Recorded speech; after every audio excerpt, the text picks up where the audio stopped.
Hello, hello, hello, everybody, and welcome back to Spitting Truth with Titus, show number 19. And if you are aware, show number 18 was the last show on my main channel for quite some time for talking about a certain incident in a certain city. Let's just call it Sin City for the time being so that the Scroogle algorithms don't automatically find my channel and then take this video down later for no good reason at all in another false flag, which would be false flagging this video, not just the false flag that occurred in Sin City. And they're trying to use soft mind control, which is information control, to keep the media, not the media, the mainstream sheeple from learning out what actually took place there. And if you put up anything that is too obvious that, destroys their narrative, they will go right ahead and delete your video and hit you with a flag. So you better not mention any names like Michael Chertoff or Sheldon Adelson, OSI Systems, or James Murren of Department of Homeland Security. Those are big no-no words, okay? And in this 1984, you're not allowed to actually say certain things because you might bully someone, okay? So don't say those things. If you're going to say those things, just don't, okay? It's not allowed. This isn't America. You don't have free speech. This is 1984, and Google decides what is truth, okay? Nice to see you, Run to Christ. Welcome to the show. Hey, brother. How you going? Am I not hearing? Can I not hear? I don't know. Something's going on here. Oh, can you hear me now? The people in the chat hear the audio? Let's hear a little yes or no on that question there.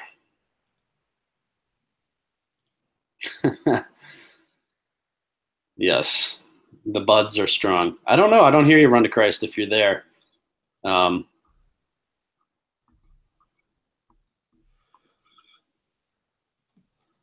seconds. 2 seconds. There you are. Nice. All right. All right. Next one. How you doing? Sorry. I thought we were having audio issues. Nice to see you. Yeah, you too, mate. Everything going well? Yeah. Just, doing another one of these live shows, hopefully. This one doesn't get removed immediately. I'm sure they've probably already demonetized it because I'm going to talk a lot about Google censorship tonight. So we're going to talk about, different, obviously, like important stories, but I wanted to go over different ways that we can sort of fight back against this. And like one of the ways is like, if you're going to talk about something like Sin City, which, would be Las Vegas and what took place there, I think a good way that we might be able to beat their algorithms is use like our own version of code words to talk about these events. So like, instead of calling 9/11 9/11, just call it what it is to them. Call it IXXI, and I guarantee they don't have the algorithm set up to wipe that out yet. And if we want to talk about like what took place in Vegas, maybe we just say Sin City instead of Las Vegas, and their stupid computer algorithms won't find our videos. I don't know. I mean, it's worth a try at this point because this whole Vegas thing has changed the game. They're just going around deleting people's channels and videos. And I was just watching Lift the Veil. He had a video up about this, and I guess he's lost his channel again because of all this. And even if I disagree with someone on, things like the shape of the earth and stuff like that, they still have a right to say those things. And Google has absolutely no right to go in and start censoring and removing channels and crap. It's just ridiculous. Yeah, I agree, and something definitely needs to be done because it's getting way, way out of control. I've basically had like 40% of my channel demonetized, and this is videos that were already up on my channel. I haven't posted anything new in a while, so these were all videos that were there, and they were monetized for a while, over a year, some of them, maybe even 2 years for some of the early ones, and now all of a sudden, these videos are deemed inappropriate or not suitable for advertisers, and you can get them reviewed, but now they have this new rule where they will only review your request or your video if it's got over 1,000 views in 48 hours. And so for a channel like mine, and probably yours as well, older videos don't get much attention. So There are so many twists and turns. it's just like it's just putting your video in a black hole, basically, and it's never going to get reviewed. So you might as well, if you wanted to, you could. I guess you could try re-uploading the same video, and then, like you're saying, use a different title. You know, use different keywords, use different tags, and see if it gets past their new algorithms, because it's really getting crazy and it's affecting everybody, you know? Yeah, and it was one thing when they were just like, constantly demonetizing my channel. I was like, whatever. I'm not in this game for the money anyways, so I don't really care as long as I'm still able to get the message out. And that's what they've now taken away, is our ability to wake people up to what's actually going on. And that's where it becomes unacceptable, and we have to start figuring out ways to fight back. I don't hit anyone with copyright, so anyone who listens to any of my videos who's like, oh, that's a really good video, I like that information, go ahead and take my video.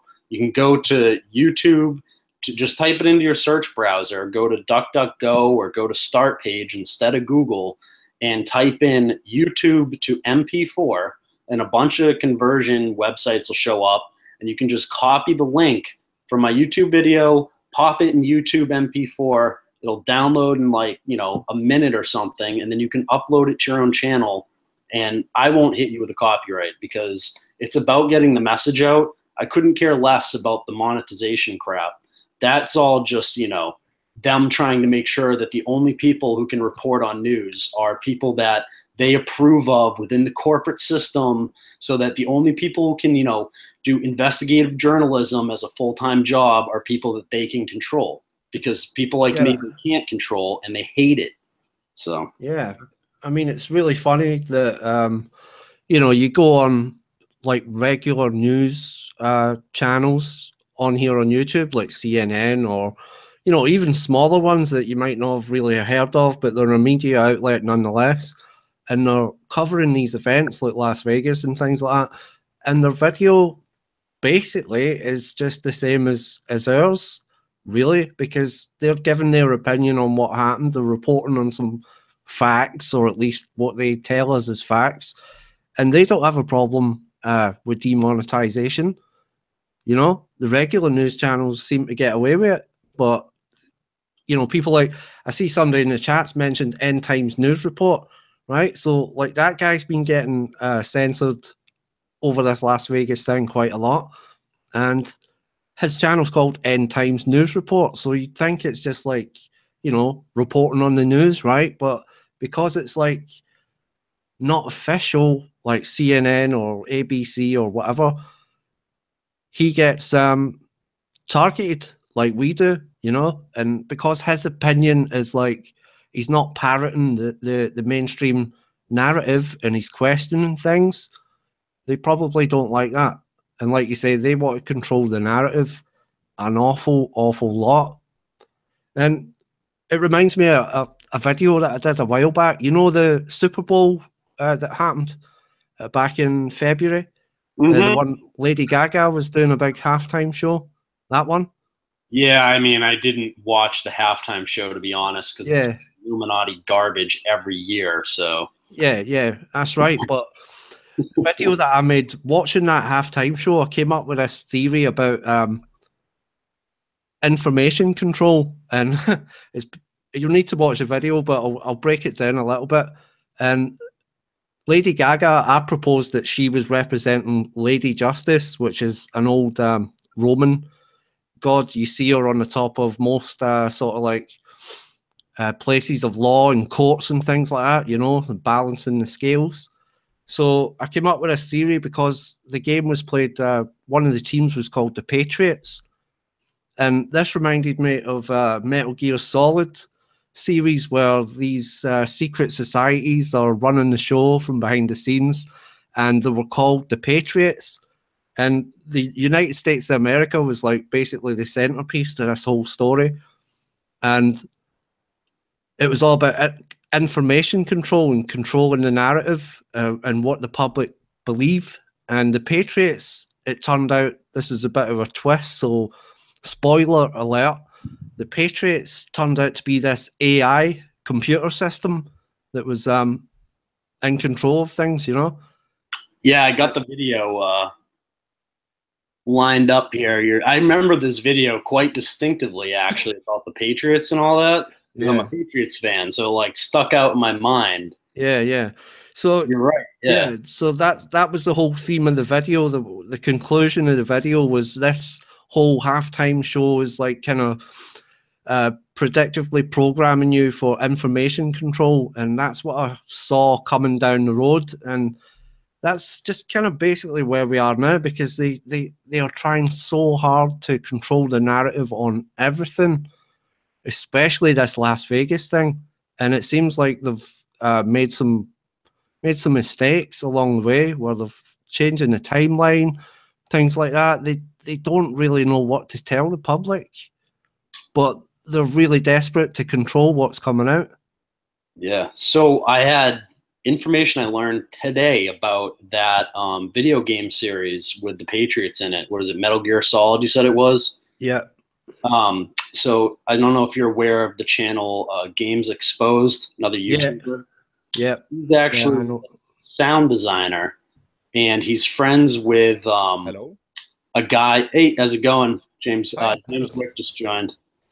So basically, can you hear me?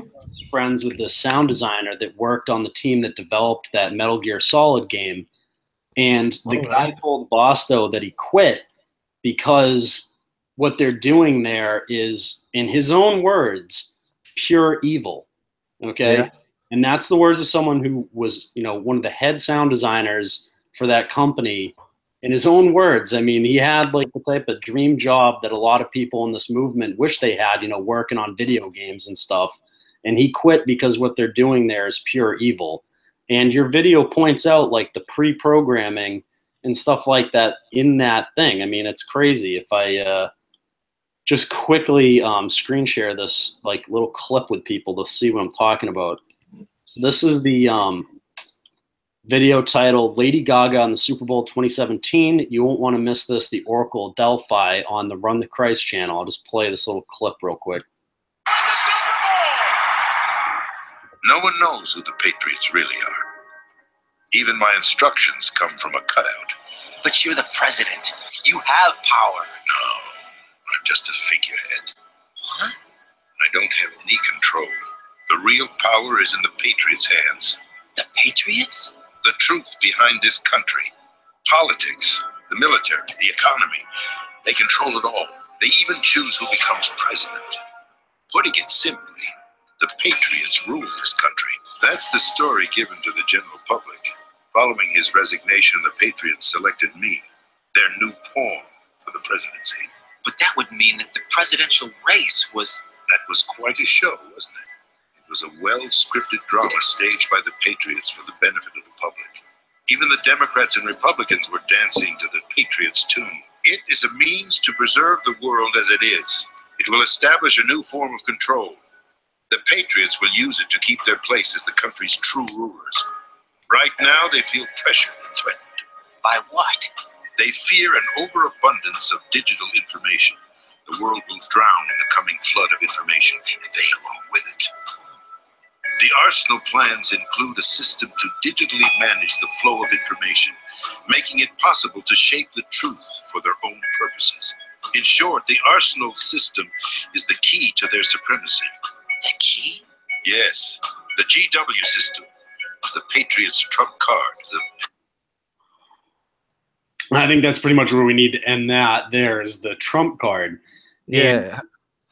I got into an argument today with someone online on Twitter who I tweeted out, the Rothschilds run Trump, because I really do believe that now. And I've gone back and I've looked up, some articles on when Trump's towers in the Atlantic City area were going under. It was Rothschild Inc. More specifically, I tweeted it out, the actual investor who used to work for them, basically. But, the Rothschilds basically financed Trump. And then you know, who runs the Rothschilds, as we talked about, I believe, last week? Well, I mean, the Rothschilds are the banksters for the Vatican. And if you go to Run to Christ's video about the Al Smith dinner, you'll see that, you know, clearly the Vatican is behind Trump, right? So, I mean, he is their Trump card. So it's just, what do you think about that? Yeah, absolutely. Trump is definitely, that's probably a good theory about the Rothschilds. Maybe it was them who bailed him out all those times, you know, when he went bankrupt. You know what I'm saying? Yeah, and, well, I mean, it was easy to find connections to Soros and him at Trump Tower, Chicago. And if you know Soros's history, he is like a Rothschild agent. So it's just, you know, and there's too many connections there now. Like, it's too obvious. He hasn't done anything. Like, the Federal Reserve still stands. We're still being chemtrailed every day. They're still setting up a war between Iran and Israel. Like, it's just, nothing has changed. So. Yeah. Oh yeah, it's business as usual, you know. I mean, people think that Trump was somehow for the people and by the people kind of thing. And, you know, sometimes you do get a guy in power that shakes things up and he's not really playing ball. But I don't know. My verdict's still out on Trump. I mean, he's definitely in the club, but so was JFK. JFK didn't play ball in the end, and they killed him. So, what do you think the main reason was for JFK? Because I used to think it was Executive Order 11110 aimed at the Federal Reserve, but now I think it was sort of like a myriad of reasons. You know, the military-industrial complex, the CIA, possibly, you know, other various nefarious things, but I'm not 100% sure it was all just about the Federal Reserve anymore. Yeah, I mean, there's probably loads of reasons, really, because he was a right thorn in their sides, you know. But for me, the main reason why I think he was killed is because he was dead against the union of church and state. And if you know what Rome's like, where they have a union of church and state, you know, they're a religious power and a political power. So, and the United States of America is prophesied to mirror that, you know. So in order to mirror that in their land, be like Rome, basically, they have to unify church and state. Now, United States has always been against that, you know, because you basically were a Protestant Christian nation for the most part. And then JFK was the first Catholic president, so they thought that they had their man in the inside now, you know, but he ended up not playing ball. He wasn't going to go with the church and state union, you know. And when they found that out, I reckon they started making plans, and the rest, as they say, is history. Yeah, for sure. And the guy I was talking about that bailed him out is Wilbur Ross, and this is according to the Los Angeles Times. It's the guy who was his pick for Commerce Secretary. And if you go back through Wilbur Ross's like history, he's tied into the Rothschilds. He even worked for like Rothschild Incorporated or whatever. So that's basically, you know, another one of their agents that they work through to take control over, you know, Trump long before he was their Trump card. Okay. Yeah. So yeah, I mean, who knows? I mean, as you said with JFK, he was their Catholic, first ever Catholic and the last ever Catholic president. And yeah, if he went against the church and state thing, they would probably remove him. So. Yeah, because what they're doing now with Trump is they're kind of trying to unify that. He's getting rid of the Johnson Amendment. So that puts that one step closer, you know? Mm-hmm. So, and how you guys doing tonight? Fine, thanks. And you? Good, good. Yeah. How you doing, Brian? You're on mute, bro. What's going on, man? How you doing? Good. Hey, man. Yeah. Hey. Yeah, the mute is a habit I've joined in, and then I've had dogs barking and kids screaming, so I'm like instant mute, you know. It happens. So have you been able to dig up anything, you know, extremely important about, you know, I guess we'll call it Sin City? What, you Hollywood? or DC? Which one you talking about? I just jumped in, so. I guess in Vegas. I just don't want to say the. Oh, well, you can't say right. There's so many Sin Cities anymore, and you definitely can't say the LV word or even mention the event that took place. Because it seems they'll come and shut everything down. It's almost like that school that had an event happen a few years ago. Any mention of that, and stuff. You basically darn near get a lawsuit against you, and all your channels and every single social media you have gets scorched. So I think we've identified like 3 channels now that have been shut down over Vegas. Do you know any other than Lift the Veil? What was it? End Time News Report, and who else? I mean, obviously my main channel. No, actually, Uprising. I think he got. Yeah, Call for an Uprising, but he was over like other stuff. He's back now, right? He's back. Yeah, he got his back. I do believe that. I believe Jeff got something right off the bat. Talking about it. I believe Casey from Enter the Stars got something right off the bat. He lost his main channel. I don't know if any of you guys listen to Casey or Enter the Stars, but his channel's gone. I mean, totally gone. They said that it'll never be restored. So he's operating off of a reloaded channel. But I believe he was touching on a lot of these topics, and it's totally gone. So, a lot of people I know, they were instantly getting hit with guidelines. It's they used to come at you with like copyright, for using certain news clippings or whatnot, images, but now they're just hitting you with guideline strikes, and there's nothing you can argue with a guideline strike. They're intentionally vague. They write them so that basically anything that they can think of can be a guideline strike, and then they just say guideline strike. It's in there somewhere. Your video is 2.5 hours long, but something in there was a guideline strike, and we're not going to identify it so that you can't argue it. That's what they're doing. Yeah, they won't tell you the minute that it'll like if it's a copyright, they'll give you a minute point, like where the copyright happened. A channel, well, he's a big shill channel. He's got multi-million subscribers. I think my phone's making noise. Casey Neistat, he said he was going to donate money to it, and they demonetized his videos just because he actually mentioned the tragedy. But it really, what he said was, I'm going to give all the ad revenue that this video earns is going to go into, to contribute to them, the victims of the event. And they knocked the monetization, just said, well, because you're discussing this topic. I'm sorry that this thing's making noise. I don't know how to use it yet. It's brand new. But so, and I've never watched that guy's stuff. I did watch that one video just to see what all the huff and puff was about. But anybody that even mentions it, they shut you down. They say, well, you're not allowed to talk about tragedies. That's exactly what his response after the review was you're not allowed to talk about tragedies. And it's like, wait, what? But not a single mainstream news source gets shut down. No, they don't shut down. And they still get to run ads on their YouTube videos talking about the exact same stuff, showing the exact same footage.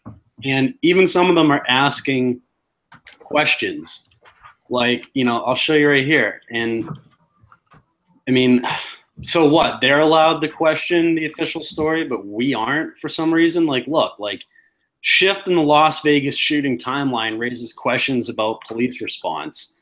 So how is it that CBS News gets to cover this, and we aren't?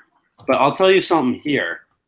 You look at this, they're only getting like 4,000 views. CBS, and how much money do they put into shooting something like this? I can put together a video about the Las Vegas thing in like probably 30 minutes just live streaming, and I'll get way more views than them, and it won't cost me, a couple bucks of electricity or something, I mean, so they're competing with us and they're losing, and now they're just because they can't win without it. It's amazing how badly they're getting whooped. And I just, I never realized, like I always thought that I had real poor reach and that I was like shadow banned and you know, censored in a way on social media. And I've been using a new site called Social Rank. Have you heard of this site? No, I have not. It's called Social Rank, and it's really good. It's kind of like Social Blade, but like on steroids. It shows you all the people that you interact with. It shows you who follows you that's verified. And you can actually click on any of your followers, and it'll pop up all your interactions between the two of them, the two of you, like through the history. It's actually really well done website, but it's called Social Rank. I'll try to find a link for you. I got it. Okay. And so I'm looking through that, and I'm seeing over the last 45 days, I have almost 4 million impressions on Twitter. Now, I tweet a lot, but 4 million is a lot. I mean, that is a ton. And I'm thinking about, like, I've seen like CNN rankings and things like that. And it's like, how can a dude like me with barely a few thousand followers on Twitter compare to a mainstream media source? And it's just because of this. People don't actually follow them. You know, they don't follow their stuff. Their likes are fake. Their retweets are fake. And, you know, people do follow them, but they don't follow them as a reader or a fan. You know what I'm saying? Yeah. So I thought that was quite interesting to see that my impressions were so high on Twitter. Now, my analytics on YouTube, on the other hand, don't compete like that. But, you know, I really cut back on, I just haven't had time to really put together a lot of work like I used to. So that's the site you're talking about, the socialrank.com. I just had like an interesting thought about this whole Vegas thing. Mm-hmm. You know how everyone's talking about how they've been like so sloppy with it, like it was so obviously a false flag, like right from the get-go. Do you think maybe they did that way to get us all to make videos so that they could come and censor all of us?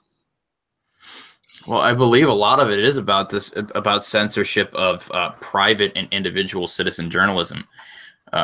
You know, they're blocking people that are not affiliated with mainstream going in there, and it's more than just the few that have put viral posts out on YouTube. Even some local affiliates I've read were not allowed to go in there because they didn't bring an accredited badge. And if you've been to any of these events, like I have my badges, my press passes for iCitizen News. But some of these people have badges they're like long badges.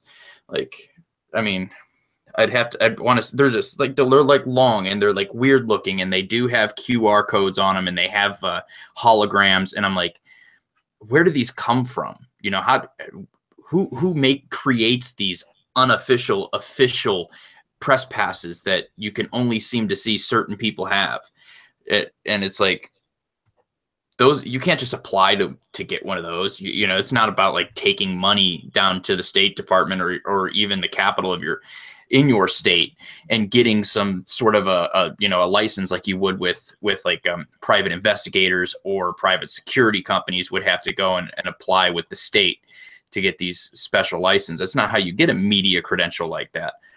But those are the credentials that they request. You know, even when I was just at a press conference for a guy was shooting, he had an AR-15. He started shooting at some cops about 2 weeks ago. And it was the day after the Vegas incident. So, and I was there, and even the people that were there from Fox News didn't have those credentials, but there was somebody there from CBS that did. So it was like, and that's one thing I look at when I go to these events. I look at these press passes to see who's sending people to, you know, make up the story, to spread their lies, whatever it is. Yeah, I think they've been doing that for a long time, Titus. I really do. Like, playing it so that we all rush out and make videos, and 50% calls it a hoax straight away, and then all the victims get upset and whatever else, and they withhold information purposefully so that we all make conclusions that we can't really justify, and then they release the information. It makes us all look stupid. You know what I mean? I think they've been doing that for at least a year. Yep. Like, I jumped on the strobe light thing on the 4th floor, and I was like, oh, look, there's the gun flash, like within a day of that coming out, and now I've been completely debunked. And I do think you're right. I think they intentionally put out misinformation. I mean, shit, I got a video downloaded I was going to start out with tonight that is friggin' InfoWars saying that it's connected to ISIS. And they literally admit in the video themselves that they have absolutely no evidence for this, yet they're going to roll with it anyways. And then they say, oh, well, mainstream media isn't brave enough to cover the ISIS connection, and only InfoWars can, and join the fight, buy our bone broth and all this crap. And it's just like, we have these clear misinformation artists that are just either in this game for, I don't know, views or fame or whatever, and they're killing the movement for the rest of us. All these hoax videos about the shooting when it wasn't a hoax. I mean, there's clear gatekeepers. There's clearly gatekeepers out there, and it's usually the ones that are putting out videos. And it's like, you can't say anybody specifically because there's so many people that do it on so many different occasions. But, you know, one of the things that I had the biggest problem with this event was people jumping out with, you know, not differentiating the difference between a false flag event and a hoax. They are two completely different things. I mean, across the spectrum, different. And you know, it's frustrating to me because when you're trying to explain to somebody, hey, this is a false flag, and they're like, dude, there's dead bodies everywhere. Yes, that may be the case, because with a false flag, you have dead people, because it's hard to fake shooting 500 people. So you have to shoot them. You have to, you know, that is part of the psyop. There is casualties of these types of wars. And that's what a false flag is. That's why 9/11 clearly happened. Far too many people have that dust stuck in their lungs for them to say it was a hoax. But was it a false flag? Absolutely. It was organized and controlled to shift us into this current military world, you know, this massive surveillance state that started with 9/11. Really, well, it basically got a super boost at 9/11. And dead men. Yeah, and the Patriot Act. You know? Yeah, Patriot Act, yeah, NDAA, whatever they want to, you know, Freedom Act. What, you know, they regurgitate it and spit it back out with a, you know, rebranded every couple of years because people start to catch on to a few articles in them that are, you know, extremely intrusive. And not to mention that most of the occupying forces, known as the police department, are also trained by Israel. Forces, so you know, go figure. Right. Yeah. Well, I'd say most of the tactical teams. Yeah, you're right. You know, you have a lot of, you know, I'd like to say that most beat cops are pretty oblivious to what's going on around them. Some of them are awake. I know my assistant coach, I coach youth soccer, and he's got the shiny boots. He's a SWAT guy, you know, but he's awake to an extent. You know, not everybody is a whole cup of tea. You know, some people are just like kind of there. They start to see, you know, how politicians play them against the people. Forced interaction creates, you know, a lot of issues, but I don't think they'll ever be fully awake. Their brainwashing is way too deep.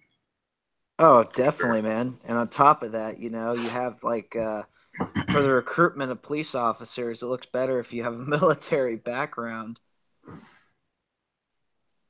Yeah, definitely. Well, they look for that because with military background, you have discipline, you have weapons training, and you're not afraid. Because let's face it, you don't want any police department to be full of bitches. I'm sorry about my language, but you know they do go after military personnel, and it's like I'm not a 100% against police. I am against, you know, police enforcing bureaucratic written laws, obviously, but I do appreciate somebody who thinks inside their brain that has been conditioned that they're getting up in the morning to protect somebody.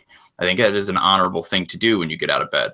Problem is they have different mechanics in their brain because of all the conditioning that changes what happens once they actually get to work and they have their briefings. They are different people. But when it comes to like police force, normally, you know, you have right now you have a more militaristic police, and that's never good for a community. No, well, we've idolized that in America. We've made that cool. Kids dress up as it for Halloween. The TV shows are extremely pro-tactical police forces, even if it's just your your Barney Fife. You know, Barney Fife has to be tactical. No more 6-shooter in the side. You know, he has to know how to use the, you know, the rifle that's in the truck. Yeah, exactly. Because back in the day, you know, you had the Andy Griffith type of police force, right? Where, you know, they knew everybody. Mm-hmm. And that's the thing. That's the whole point of the police force. They were part of the community. But nowadays, it became, you know, from something from protect and serve to comply or die. So, you know. Yeah. Yep. Well, that's you can blame problem. the farce of the drug war on that. You know how fake that is, because it's turned, you know, average everyday people into criminals, just, you know, for, you know, minor Right. drug infractions. And that created a massive boost, because they made everybody was bad guy now. Everybody's criminal now. You know, it doesn't. You can be a 14-year-old kid with a pipe and you're a criminal. You're a crook and you need to be stopped because you're a danger to yourself. Exactly. You know, you got to look at like the criminal. Not just that, but you got to look at the what am I looking for? Like the police departments and the not just that, but the complex that they've made for arrest and the prison, industrial prison system, the industrial prison complex. Thanks. Yeah. Sorry. Yeah, that's all right. I'm two beers short of a 6-pack right now, but yeah, well, I'm going to catch up to you here in a little bit. Yeah, well, the prison system has been like a super moneymaker, and you know, most people don't realize that the federal prison system in this country is owned by private corporations. They think federal prison is a federal prison, but it's subcontracted out to private corporations, and these same private corporations lobby your local politicians to write some of the stupidest laws to create more criminals. And you know, it's a horrible circle that people are stuck in, that you're going to jail. Everybody's going to jail. It doesn't matter. Now, county jails are one of the largest strains. I went through my county budget and I couldn't believe that 68% of our funds from my county taxes go to the county jail. 68%. 68%. You know how many went to the school? How much percentage went to the school? 17% go to the schools in this county, and 68% go to the county jails. That is not even a contribution to the prison system. And by the way, they're two federal jails, one for the politicians like Anthony Weiner and one for the rest of us fuckers. Right, yeah. Anthony Weiner will go to the same jail that OJ went to, where he had lobster for dinner every day. And it's not even jail, you know. It's club fed. Yeah, exactly. Yeah. Look what's happening to Weinstein. Where is he going? Jail? Or is he going to rehab in Europe? He's probably not going to do anything. He's going to pull a Polanski and go to Europe and sit in rehab for a couple weeks and then get shamed in the media, and that'll be the end of it. He's probably going to end up in a non-extradition country, to be honest. He won't even go to rehab. He's going to go somewhere like the Philippines that won't extradite, and he'll be able to feast on little boys for the rest of his life. Yeah. Sounds about right. Yeah. By the way, what kind of last name is?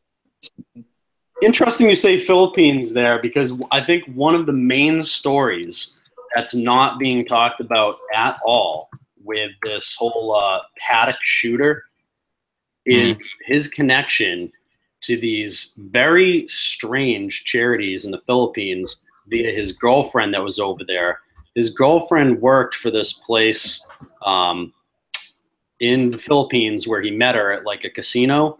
And that city in the Philippines where they met is considered one of the sex trafficking capitals of the world. Now, if you take a look at, he's connected this thing called Paradise Ranch, right? And Paradise Ranch then connects to this, which is Philippines Child Fund of America. And when you scroll down through this, you know, let's see the photos they have for this group. Well, they happen to have this food for work program. So here you see all these poor children holding food. Now, what work did they do to get that food, right? And no other photos, okay?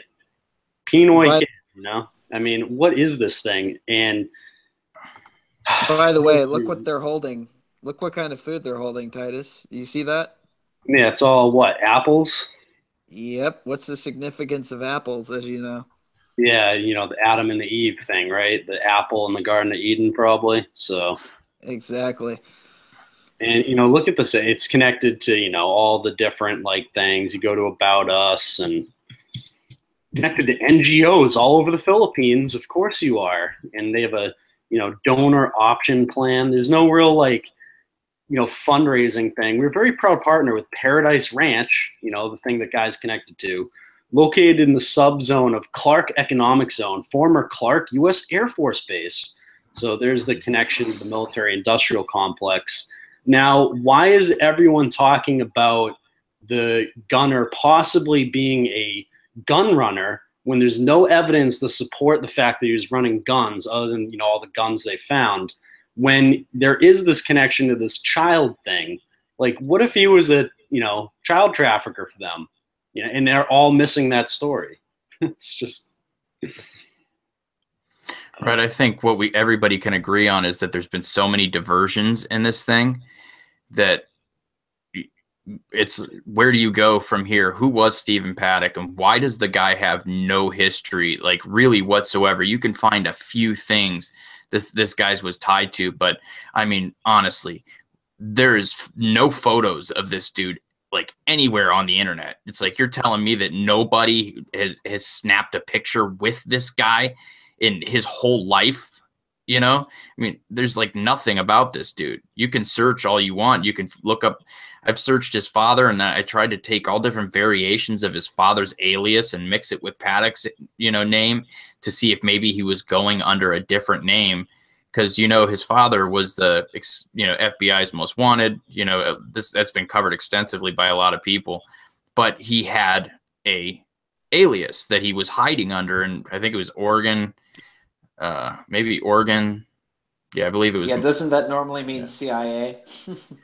What's that? That he had an alias, or that he was on the FBI's most wanted? Which one? Both of them. I mean, exactly. Sometimes, but see, he was on FBI's most wanted for, I mean, really kind of a dumb reason. Okay, he was a bank robber who got caught, and then went to jail, and then escaped. And that, I mean, that's really the same old song and dance. There's actually a lot more escaped convicts out there than most people realize. They just don't put them on the top 10 most wanted. And FBI really doesn't pursue escaped convicts anymore. That's a Marshal Service thing. So, you know, I don't know how they put the list out. Maybe it might be the top 10 most wanted for the Marshal Service now, or the top 25, because like I said, a lot of people escape from jail. And one of the most recent prison breaks that I can think of was, what was his name? TJ Lane, the Chardon school shooter. Right. Now, that one didn't get a lot of publicity. It was a very quiet school shooter, but he was the kid who wrote "killer" on his T-shirt, and then, you know, flicked everybody off in jail. Told all the sobbing mothers that he was gonna, you know, yank it to the thought of him shooting their children in the cafeteria and whatever. Yeah, he escaped from jail, dude. And it's like, are you kidding me? There was no coverage of that either. No, there wasn't. But he got out because they never transferred this guy to this federal high security prison that he was supposed to go to. So he was in some podunk minimum security prison here in the sticks of Ohio, and him and some other dude escaped. Yeah. They got out of there. They beat up a couple of guards, got loose. You know, how old was he when he got loose? Because I remember he was like, what, 16 when he went to jail, and you know, he was still a youngster, probably 19, 20. Yeah, that never even hit mainstream news that he got out of jail. No. So do you think that Paddock's last name might be fake? Could be. Well, Paddock might not be fake, but what I'm actually really implying is that he might have more of a history under a different name. Paddock might be his birth name, but he never used it due to the association with his criminal father. That they said they had bad relations. Well, his brother said that him and his brother, they had bad relation. He was in and out of different foster care homes, and so there's a very good possibility that Stephen Paddock actually went by a different name, and nobody knows this name that he was going by, or somebody knows and nobody's releasing that information. Yeah, the reason I ask is because I'm seeing like some different like, you know, the occult sometimes, like, I don't even know if how much people should look into this, but it just seems coincidental. You know, I'm not going to say this is the truth. This is just a weird coincidence I've found with this.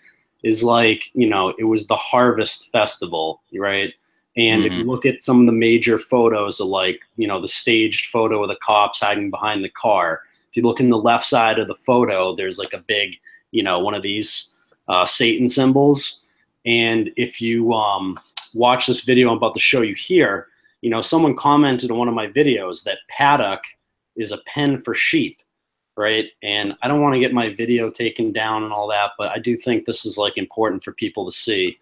So I just wanted to show this because this was something I saw and I hadn't seen anyone else go over this. But, you know, everyone talks about, oh, they turned on the lights like when the shooting started, but also, and you'll see here in this video right here, this is the front stage. And I know they probably do this like normally, but what you'll see here is people trying to crawl over the fence here, and security guards are pushing them back into the pen where the fire is being shot into the group of people, not letting them get out of pinned in area. Well, you got to think now.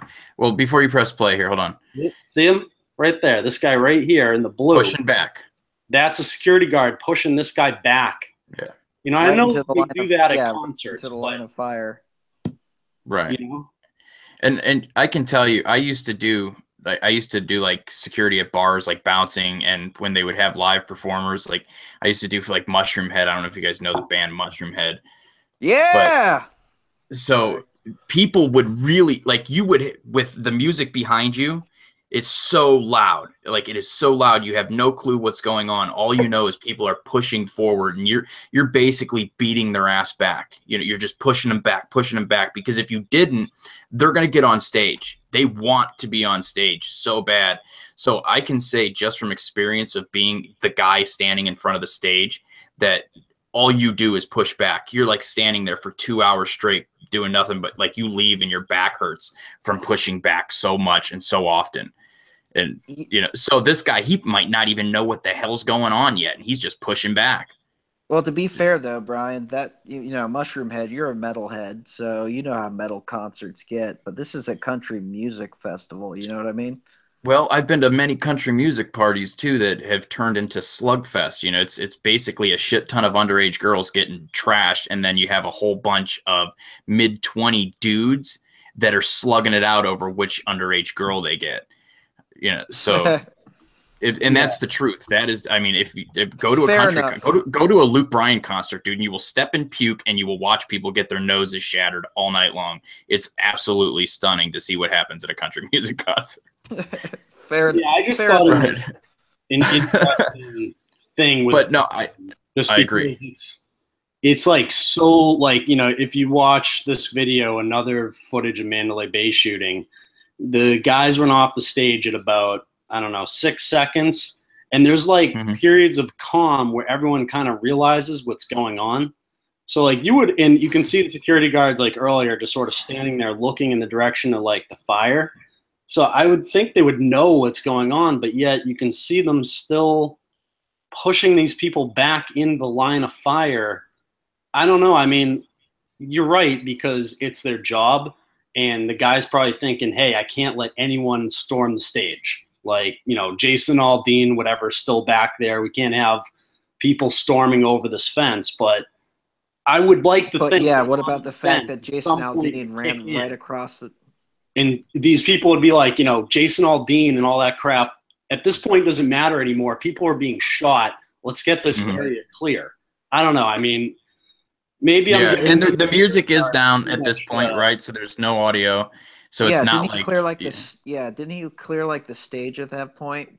Just ran the fuck out to the stage, right? He bailed. I mean, he bailed quick. You can watch it here. It was almost like he knew what was like. Obviously, like it seemed like, oh shit, I'm out. Yeah, I'll play it right now. This is the, you know. Yeah, you've seen the tattoo, right, Brian? He hears it. Oh yeah. Looks left. What the? Gone. See ya. Throws his guitar. Yeah. Right the fuck out. Tilted. Not a word to his fans. Nothing. Not like, hey, everybody, get the hell out of here. Just gotta take care of my own. and he's got that, you know, tattoo on his arm that people have pointed out ad nauseum and all that. I mean, Yeah. Yeah, I think I did a video on that right when it first happened. It got lost in the wash because nobody was at that point yet with the Illuminati card. Yeah, I'm telling you, man, I need to get my hands on a deck of those.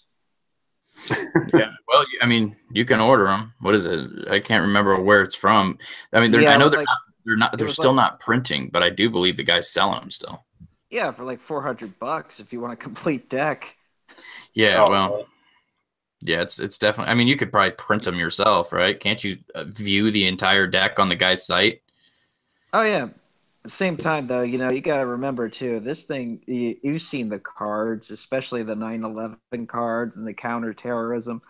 It looks like it's almost, you know, I don't know how much you look into the occult, but this actually looks like it was pre-channeled because those are pretty accurate cards. Yeah, well, it's crazy because you try to look into them and you know there's no predicting, you know, by those cards. They're all, you can only wait until after it happens and say, well, flip the card. Here's the card for that. You know, it's like you can't. It's just like The Economist. You know, you got to wait until after it happens to point out The Economist. You know. Absolutely. Interestingly, in what was it, the movie Angels and Demons, they theorize that the Illuminati has been brought back by the Vatican Church in order to scare people back into being followers of the Vatican. And I see this like, you know, if you go back through history, you can see that the banksters like the Rothschilds and all the Zionists and those type literally got their start by handling Vatican and European monarchs' money. And you still have to wonder if they're just the banksters for the larger sort of, you know, organization.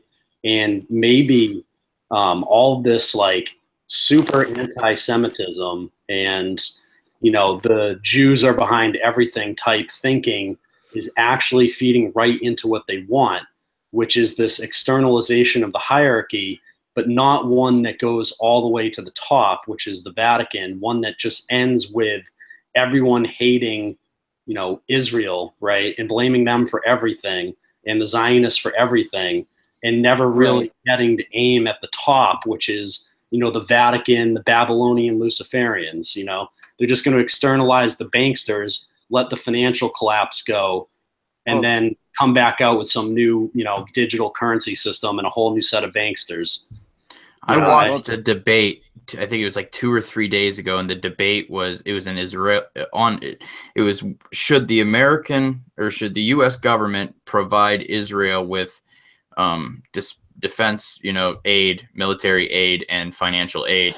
And it was like I watched this entire debate, and throughout the entire debate, none of them even touched on any kind of, you know, political Zionism as a credo. They never touched on any kind of, you know, the greater Israeli project, or they didn't touch. One of the guys did. I did, you know, give him a you know, a little nod when he did mention the Mossad and how, you know, basically how jacked up the Mossad is, and that they're involved in just about every single major espionage scandal in the world. You know, if there's something going on as far as espionage, it is the Mossad, even here in America. You know, it's like we're basically funding our own espionage.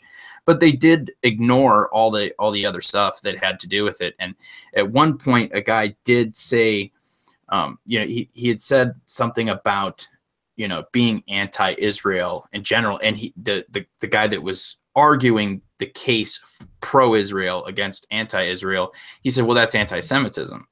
And at that time, I dropped a comment in there, and I'm like, how can you debate the fact that anti-Semitism and anti-Israel is even the same thing? They're not even, in my opinion, that, you know, and that's the problem. I'm going to just shorten it up real quick. That is the problem, that people believe that anti-Semitism is anti-Israel, or that it's all like this little ball of energy, that everything that has to do with Jews and fake Jews and Israel and Semitism and you know, all of it, the cabal, is like this one thing, where I can tell you, just because I understand that people are sheep and they're asleep, that most people don't understand what is going on around them, just like here. So I could say that most people there sitting on the beach, they don't understand, but they take a lot of it. So you can be a young businessman, a young entrepreneur. I was using an app by a company, Emoji. They invented the push notification system. They're based out of Israel. Just young kids, you know, who knows what they were connected to or what they weren't, because they could have been sheep. Just brilliant. Seth Rich, the guy trained with the IDF while he was in 10th grade. That, you know, but we don't know if that means he was part of this cabal or if he was just some kid that signed up for a program somewhere. That's kind of where we come in, right? We try to decipher and figure out who's who and what's what and who's spewing for who, you know? Yeah, and I totally agree with you that criticism of the state of Israel and their policies and their atrocities against the Palestinians and things like that in Gaza, that's not anti-Semitism, that's anti-Zionism, which is a political criticism. They built up with ethnicity, basically. Well, they built up such a system where it's splash damage, so you can't segregate Jews from Zionism, which is unfortunate because that's exactly how they built the system. Right. Well, they've convinced the world that being a Jew is not only a religion but a race and a nationality. Exactly. Yeah. And just to add to your point, Titus, you know, when you say that it's the scapegoat of Zionism, which is what it looks like more and more nowadays.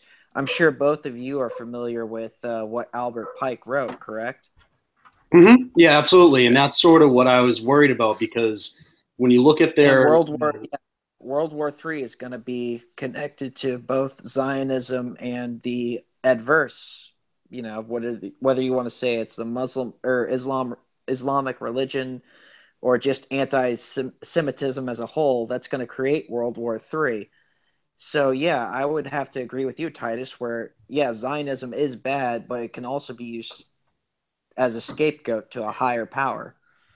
Yeah, see, that's why, like, when I rewatched Theophilus Most Excellence video on Illuminati dualism, he talks about how they like to collapse opposites and then come forward with, like, the alien dialectic, right? So Jerusalem... Problem reaction. Yeah. Yeah, so the Vatican buys the land that is Jerusalem. They just bought it this past year or so. And if they do the Albert Pike plan, you have Israel and Iran, the heads of the Muslim world and the heads of the, Jewish world, right? They wipe each other out. And then they can rebuild on that land with whatever they want. The Vatican will have complete control, and they'll be able to put up their third temple or whatever they want once they've used the Jews and the Muslims to wipe each other out. And I do think and you can see it now because Trump's talking what is he talking again? He's talking about, the Iran deal, and they're pushing for war with Iran. It's just, it's worrisome. Yeah. It really is. Right. Well, and I think anybody who didn't see that coming, I mean, everybody's seen that coming, right? I mean, that was obviously going to be the route that they went, and everybody kind of slept on it while they were worried about the NFL. And I mean, I can admit that I took part in the entertainment of the NFL kneeling or the, all the Antifa, madhouse stuff. But, while that was going on and distracting everybody, they were working the Iran, shutting down the Iran deal just to create a conflict. They no longer want the Iran to be a proxy war. It's been a proxy war. They've had the Houthis fighting out on the Horn and on all the peninsulas of the Middle East, fighting with all these other, rebel tribes that were sponsored by our proxy of Saudi Arabia. They no longer want the proxy war. They want a hot war. They want it to be our troops versus their troops. And just get it done with. All the way. Right, yeah. Because right now with the proxies, with the Houthis fighting, nobody knows. Nobody sees the disasters that are going on over there. I'm drawing a blank. I'm wanting to say that it's Liberia, but it's not. Well, it's not Liberia. Well, the worst case is nobody cares. Yeah. That's the worst part. Yeah, nobody cares. You know what? That's funny that you brought that up, because my argument all the time when people start to to bitch about, you know, a $700 billion, you know, defense spending budget. It's like, so what? I can give two craps. They're going to take my money out of my paycheck and spend it. If they don't spend it on war, they're going to spend it on, you know, a toilet seat. They find a way to spend your money just so they can take some more of it. The problem is we're not going to get out of a culture of war in the military industrial complex until people stop seeing $700 billion and realize that that means 7 million dead people. Yep. But people don't see death because they keep it over in the Middle East, or they're going to keep it in the jungles of Asia. You know, they want to go back to war on the Korean Peninsula, a war that has never ended. Actually, the Korean War has never ended. There's been no, not at all. You know, yeah, just a ceasefire signed like 40 years ago. So, but it's either going to be in the deserts of the Middle East or it's going to be back in the jungle. And you know, well, you start fighting over there. Yeah, the only way the Shadow Masters are ever going to experience that is if everybody stop paying the war machine. So stop paying taxes. Well, you can't. They take them. It's not. We don't pay. It's theft. You know that. I mean, we have no. I have no choice. I have no choice. They take that out of my paycheck, and there, no matter what I do, I can change my deductions to match deduction. Basically, what would happen is everybody would have to quit the system. Everybody would have to go home tomorrow and say, "We're done."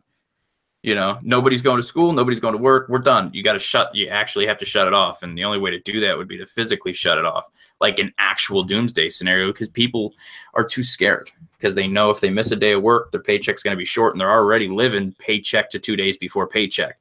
So they're not going to miss a day of work. Well, I'm all in favor for that. So. Yeah, trust me. Me too, man. Me too. I think also a big part of the problem with, like, you know, the truthers caring about stuff like Yemen, as you were talking about with the Houthi. Yemen, yes, thank you. In Yemen, like if you type Illuminati Super Bowl into your YouTube search browser, you're going to pop up with 283,000 results. And, you know, one of the top ones, the second result is Real Demon Manifests in Lady Gaga, Perfect Illusion, Illuminati Exposed, with 6.8 million views by a channel I actually like, Spy Kitten TV. But there's no, I guarantee if I watch this, there's no legitimate evidence of a demon manifesting in Lady Gaga. And that's the type of stuff that, you know, whatever. Like, I mean, really. And then you type in Illuminati Yemen, you get 26,000 results. And I don't see anything by any truthers here in the top results. And the top videos have 600 views, 1,500 views, 700 views. So what do you think they really care about? Do you think the Illuminati cares to suppress videos about analyzing entertainment, or do you think they care about suppressing information about all these illegal wars that are running and proxy wars? Well, you know, they're going to, yeah. Go ahead, Brian. This movement. They're going to promote, truth-ertainment. They're going to promote truth-ertainment, Titus. That's what they're always going to do. They love truth-ertainment. Truthers love truth-ertainment. You know, or I could say the followers of truthers like the truth-ertainment. I've done videos on Yemen, and like I can go back probably less than 100 views. I mean, my early on stuff on YouTube, I did stuff on Yemen. I talk about their disease outbreaks and things like that. The weapons that are being used on them are clearly illegal weapons, but because they're proxy rebels, there's no regulating that. There's no war treat or, paper sign saying, hey, listen, you can't use this chemical weapon, or you can't use this certain tactic, like the incendiary bullets. We use those in the Middle East so that our enemies, I think it's every 10th round in the magazine has to light up so they can see where the shot's coming from. It's bullshit. But guess what? Rebels don't play by those rules, I mean, my brother's told me stories after he shoots a guy, he has to go. He's a corpsman. He's currently a corpsman for the military. And after he shoots a guy, he has to go, and now he has to bandage up the wound. He said, but if that guy shot him, he'd leave him in the desert to die. Yeah, if he doesn't go and bandage the wound and give the guy a fighting chance to live, he gets thrown in jail. Okay, that's the way you have absolutely no chance to live being a soldier over there. You don't contact. Even when they're shooting at you, they want you to flight. They want you to retreat, get the hell out of there. They don't want you to fight back, because once you start fighting back, now you have to, you can shoot the guy, but now you have to bring him back to life. You have to save him. Cousin SF, this guy blew a dude's scalp right off his head, and then seen him at the then he had to go and help the guy, give him morphine, push his guts back into his stomach and duct tape him up. Seen the guy at the market 3 days later buying. Right, he was the guy still his brain was still fully exposed, and he was buying a goat's head at the market, and he seen him and he looked at him and waved to him. He's like, I shot this dude's head off, and he just waved to me at the market. Well, Titus says you know what my stance of the Illuminati is. The Illuminati is nothing more than the public relations branch. It's to get everybody conditioned into thinking, well, there might be a shadow government running shit. But that's my opinion. Yeah, that's my opinion of the Illuminati. It's nothing more than the public relations branch of the shadow cabal. Because everybody's used to that word Illuminati. I mean, it's in every stupid song, and it's in every popular culture, and it's in your television set, for God's sake. So there's no secret. Yeah, it's just the public branch. They indoctrinate the younger generation with it as well, like in games, Deus Ex and the Deus Ex video game series. Yep. You have to become a transhumanist to fight against the Illuminati. So in your mind, you're fighting against the evil, but in reality, what you're doing is you're programming yourself into transhumanism. So, I mean, they do play games with us, so. And as you know, that's just another conditioning format to think, oh, well, I can take this path and defeat this, but in reality, all paths are controlled by the shadow cabal. Yeah. And it just seems like so convenient for them to have people like, everyone knows about the Rothschilds. We all say the Rothschilds are the top of the Illuminati, all this. Fuck, even Alex Jones says it too. Yeah, so is that really the case, or did they answer to someone higher than them? I mean, I just typed in Rothschild Illuminati, and you get 300,000 something results, so it's no big secret. And if that was really the top of the pyramid, would it be that popular in conspiratard entertainment everywhere to point the finger at them and say they're the top? Or they just... It's kind of like what you were saying earlier, Titus, isn't it? It's like a front man. Well, have you guys ever heard of the... Oh, sorry, Run to Christ. Go ahead. You're all right, mate. I was going to say, Run to Christ, you would know. You've heard of the 9 Unknown Men, right? Yeah. It's a Masonic tradition, but it goes higher than them. But, you have the families underneath, right, Run to Christ? Yeah.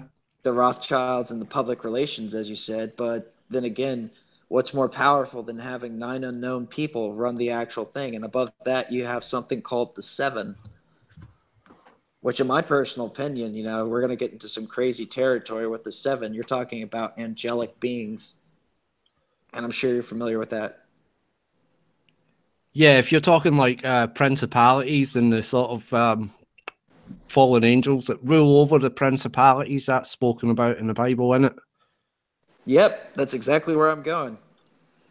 Yeah, so there's like a spiritual king over the earthly king, a general, a general of Satan, if you will, This is interesting. So I typed in 9 unknown in my search browser, and you get the the Wikipedia garbage that pops up first.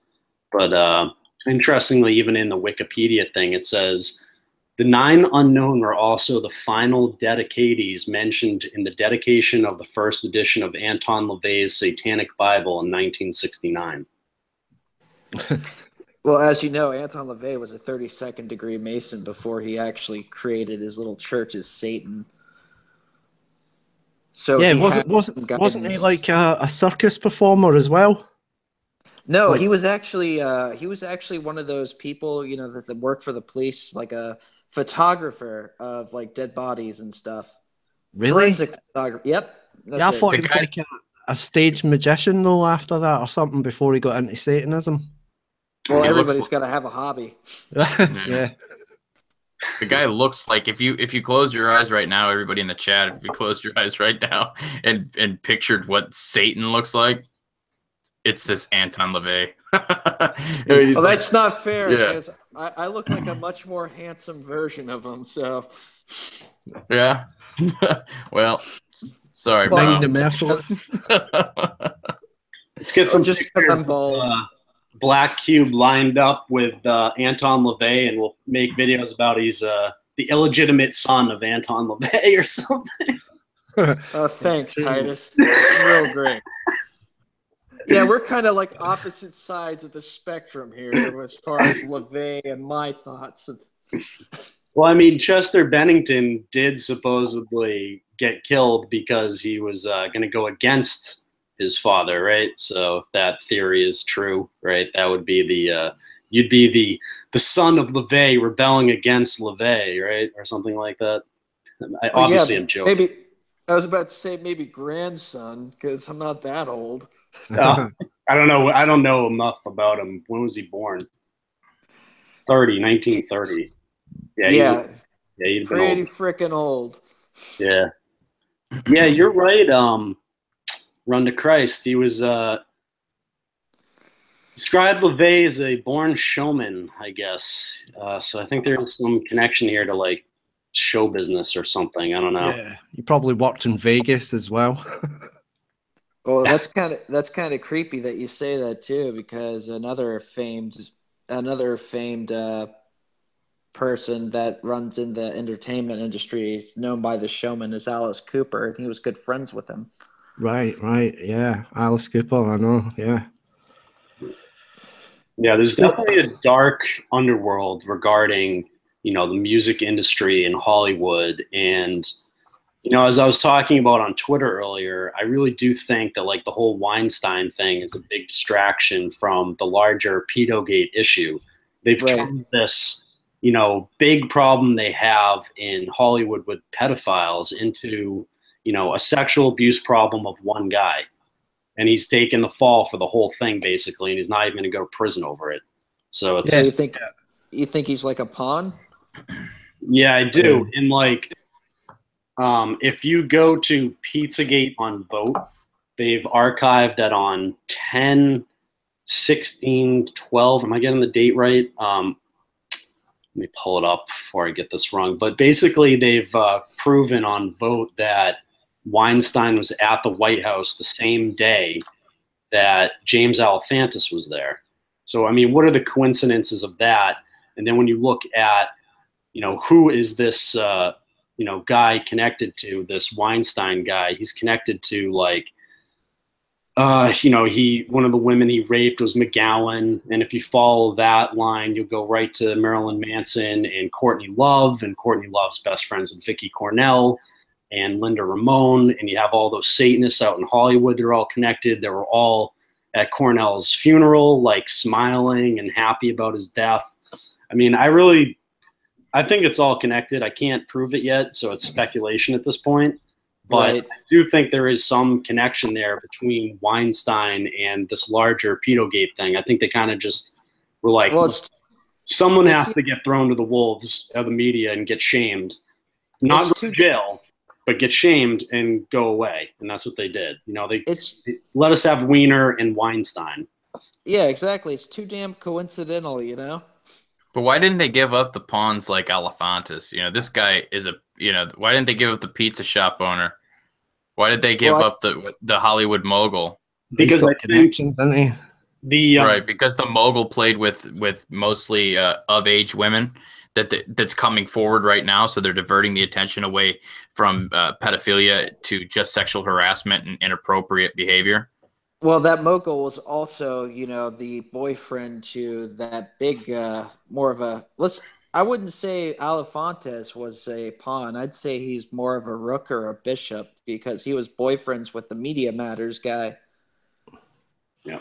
Right, but the media, yeah, he was still, and that guy's dead, right? So David Brock? I don't think so. What do you mean he's dead? I thought David Brock passed on. Or did he just have a heart attack or something and he didn't die? I thought he was dead. I think that's the other one. The older guy. Weinstein is connected into every major Hollywood anything. I mean, all the studios have something from the Weinstein Company. The guy runs the talent for just about everybody. I'm pretty sure he's probably the guy that coordinates every single male, dominant male in Hollywood. The dress, the whole dress situation where they all have to wear a dress at some point. I just watched a movie tonight. It's funny. You watch movies and it's like, it's just right in your face. Is that Baywatch movie. And the young kid used to be the Disney dancing, singing kid. I can't remember the Zac show. Efron, yeah. Zac Efron, he had to wear a dress in this movie. I said, well, this is his coming out party. And The Rock had to kiss him. I said, so this was The Rock's basically passing the torch. Yeah, the interesting thing that you say about that too, the whole dress thing, that's actually a Masonic tradition, you know? It's a Masonic tradition of humiliation. Mm-hmm. So that's funny you mentioned that.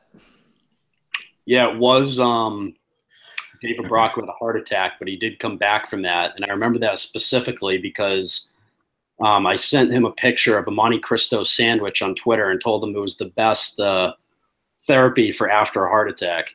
So I don't know if you know what Monte Cristo is, but it's like basically a heart attack. And the best sandwich ever.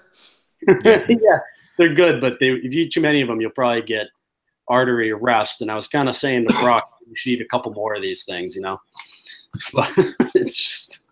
Stop. I was about to say, stop telling me they're bad for me because I'm going to keep eating them anyway. Well, I don't know. The Monte Cristos at our bars around here, after they make the sandwich and then they dunk it in batter and deep fry it. Is that how it is everywhere? Yep. Yeah. Okay. I wasn't sure. That's the only way I've ever had one. It's like, yeah. Swiss cheese and ham too. Oh, it's delicious. Not sure what's in there. It's like, yeah, it's like the combination is delicious. Have no idea what the combination is. It's deep fried. I think fantastic. I don't know. I was going to ask Run to Christ. Isn't Monte Cristo? What was it? French for heart attack? Yeah. So this Weinstein guy, right? I mean, let's think about this, right? What if he's been like front of the lines, let's say, right? What are the chances? Right. He's got to be that high up and that in there with Hollywood, as you said, Brian, that he knows stuff, right? What does this guy know? And is he willing to spill the beans in order to sort of like, you know, take everybody down with him because he's embroiled in the middle of this scandal? You know, right. Is he a loose cannon? Is he going to get bumped off or what? Nah. You know? Well, you know? Not a chance. Quick Not a question chance. to that Run to Christ. How old is Weinstein? First of all, because that would actually kind of appreciate. You know, if you're too old to the certain fact, they could kill you off easily. Second of all, he could. When we talked about a Zionism scapegoat, what kind of last name is Weinstein? Yeah. Yeah. Right. Well, he's born in 1952. So, yeah, anybody wants to do that quick math real quick. Have you guys, I just dropped a link, all right, in our side chat there on the Hangout. Mhm. That's to a 6-hour long movie. It's called The Synagogue of Satan. I don't know if you've seen it, but if you got 6 hours, there's a nice long one for you. And I'm going to give you another link. Have you guys, what the heck is the name of the channel? Something Buddha, Monkey Buddha or something.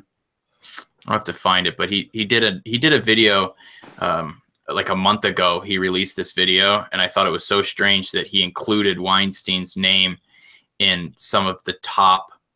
He was going through some of the top Jewish earners, basically, and power guys with power, and Weinstein was in the top.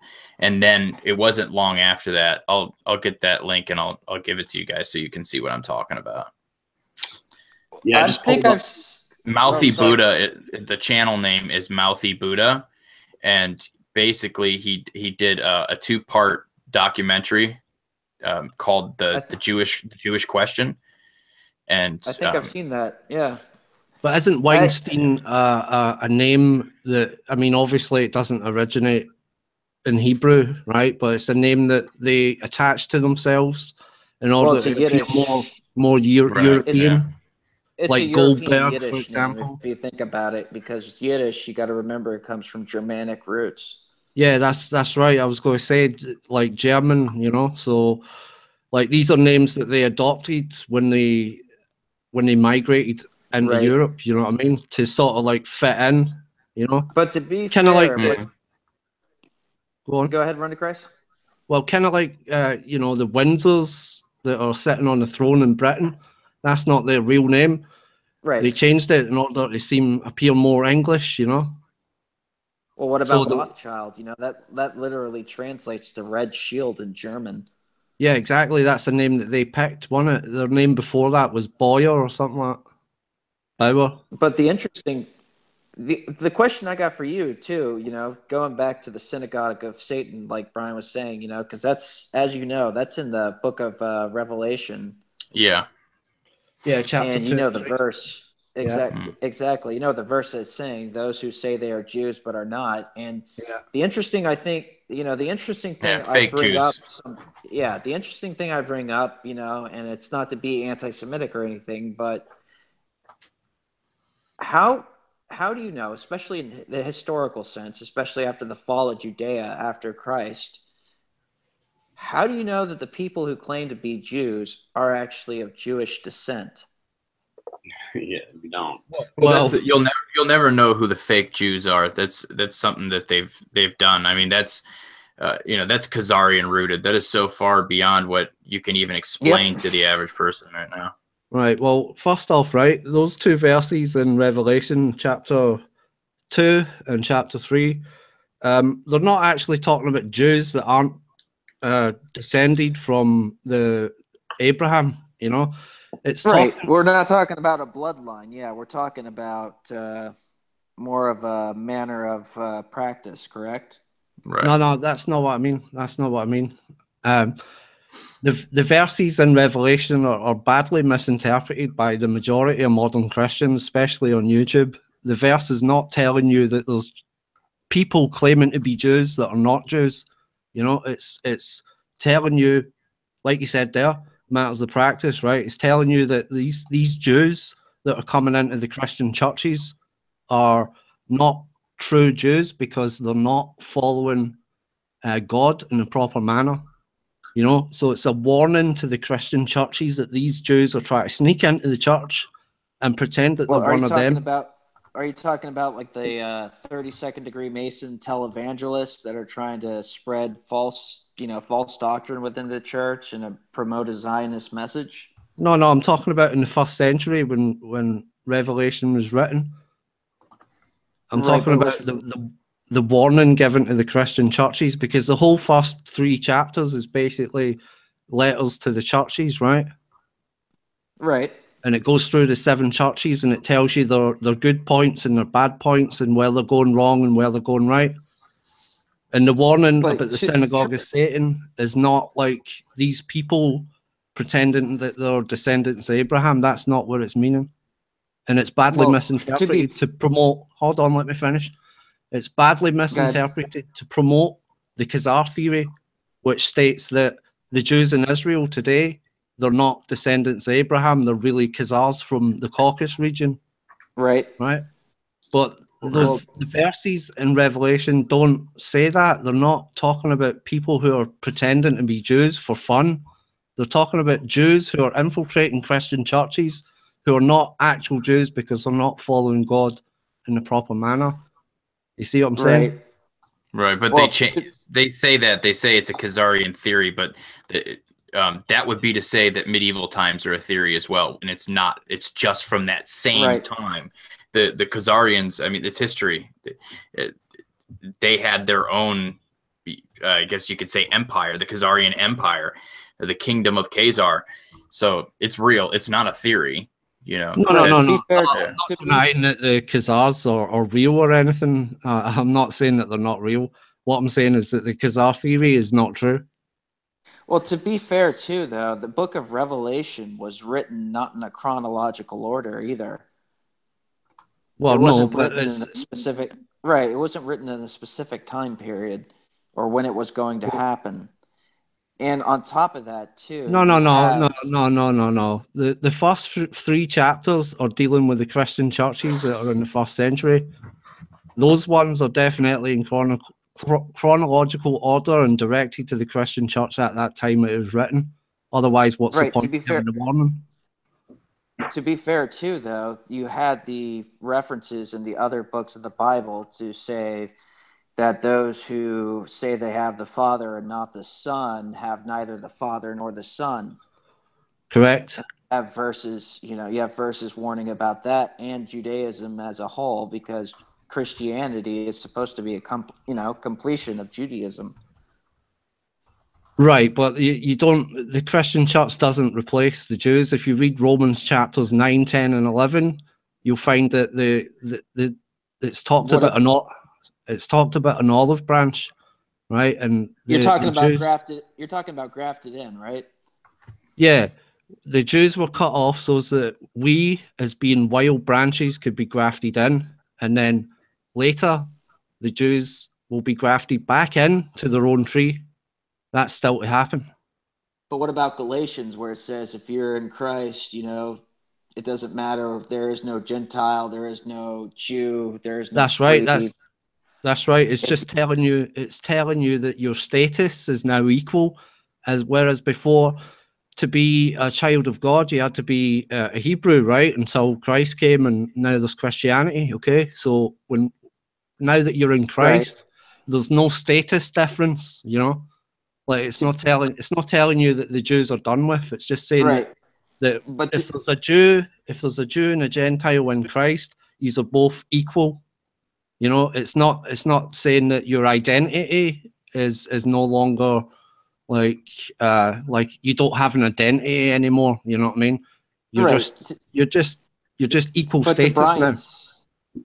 But to Brian's point, though, how can you really verify who is actually, what I mean? If you're talking about lineage-wise, there's no way, because just the fact that there are, the Roman archives got destroyed and there are no records of who is actually who. Well, so for all you know, you could actually be from a Jewish lineage. You know what I mean? Well, yeah, sure. There's no way to tell. Sure, you could say that, but if you've seen me, you'd pretty much say that there's no chance of that, because you'd look at me and say, "Yeah, he's a Viking." But at the same time, you got to remember, if we all came from Noah, you know what I mean? Intermarriage and throughout time, because personally, I don't believe in the Jew Gentile as far as what they're saying it is, as much as I believe in personally, my doctrine of belief is more of the serpent seed versus the humanity seed. What the serpent? What the serpent seed? Yes, the serpent seed versus the seed of humanity. Right. So that goes all the way back to the book of Genesis. Yeah, you believe that in Genesis that Cain is the child of Satan, then? That I don't believe. Right. Well, that's the serpent seed, though. It doesn't say Cain's the serpent seed.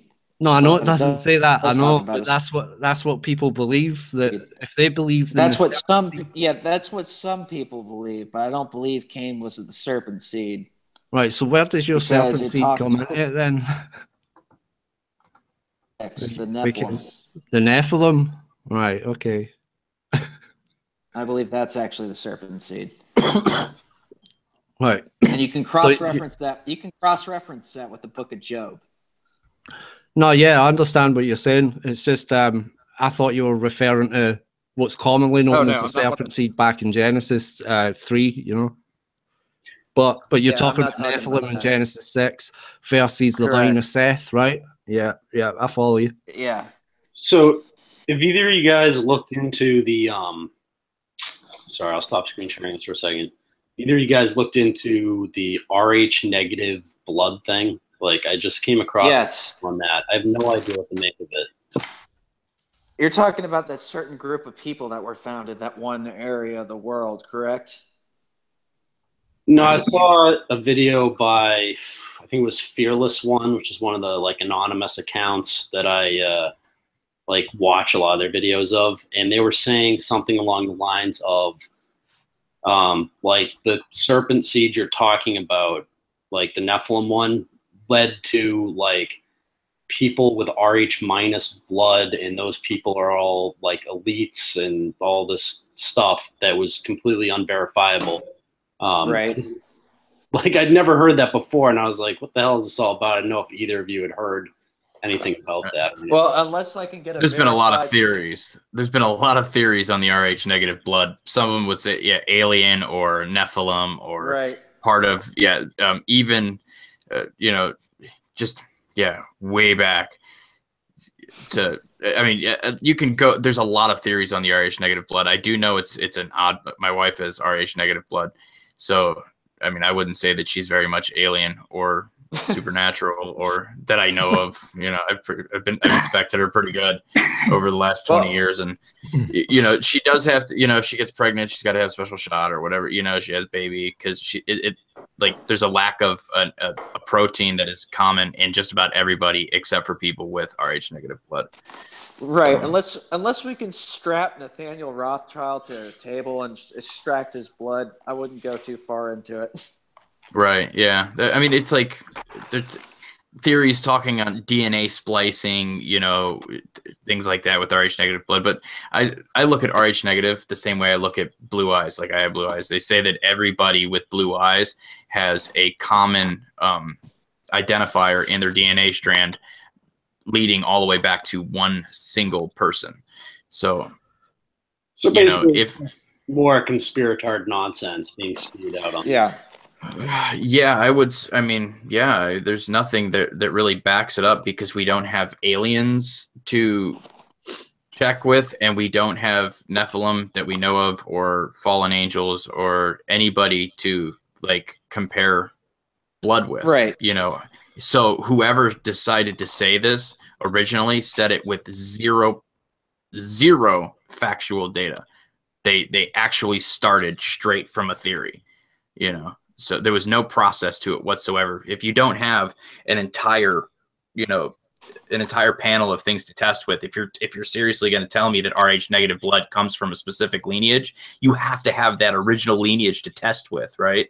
Yep. So, but if you don't have it, then you're just talking shit. Very true. Very true. You're telling me, Brian, are you telling me you don't believe in the flirth? The flirth? Wait. Oh, is that this giant cereal bowl we're spinning around on? No, it's the pleasantly plump world that we live on. The fat Earth. It's not flat. It's fat, and there's a turtle underneath that holds us all up, and possibly elephants as well that are riding on the back of the turtle. You know, that's where you get the races from. Is like the. I thought we were like a cereal bowl. Like a milk saucer, you know what I'm saying? Like just enough to fly, but just enough convicts to hold everything in. You know what I'm saying? Recently, so last night we had a ISS flyover here in Massachusetts, and I went outside and filmed it. So I'll be putting that up on my backup channel here in the next day or so, whenever I get a chance. Yeah, whatever. That's fake. We all know you use CGI, Titus. That's why it's taking me so long, Black Cube. Don't tell anyone. I would have released it if I got the CGI correct already. So it's rendering. Yeah. Another thing I thought was kind of interesting when we were talking about Weinstein, just to go back, like just real quick, when I pulled up his Wikipedia, which is always fun to go and look at, they've already got a section in here on him about the sexual assault allegations that have just come out. That's pretty quick, I would say. And if you go a little bit higher up in this thing, here, in September 2009, Weinstein publicly voiced opposition to efforts to extradite Roman Polanski from Switzerland to the U.S. regarding a 77 charge that he had drugged and raped a 13-year-old, to which Polanski had pleaded guilty before fleeing the country. Weinstein, whose company had distributed a film about the Polanski case, questioned whether Polanski committed any crime, prompting Los Angeles District Attorney Steve Cooley to insist that Polanski's guilty plea indicated that his action was a crime and that several other serious charges were pending. So it just so happens that Weinstein's a big advocate for Roman Polanski, and he's about to pull a Polanski, in my opinion, probably to Switzerland, which is where the Knights Templar are, you know. So I just... Octagon. You know, yeah, it kind of sounds like the opposite of what happened to you the other time you tried to live stream.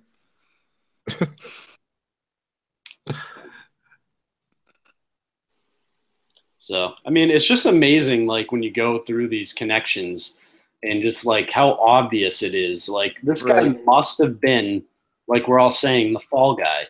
They're going to let him take the fall. They're not going to mention anything about pedophilia, despite the fact that we have these clear connections to it. And then they're just going to, he'll disappear like Polanski. Polanski just went to Switzerland and never faced any charges. So Did you hear about the documentary that people were going to make about him? No.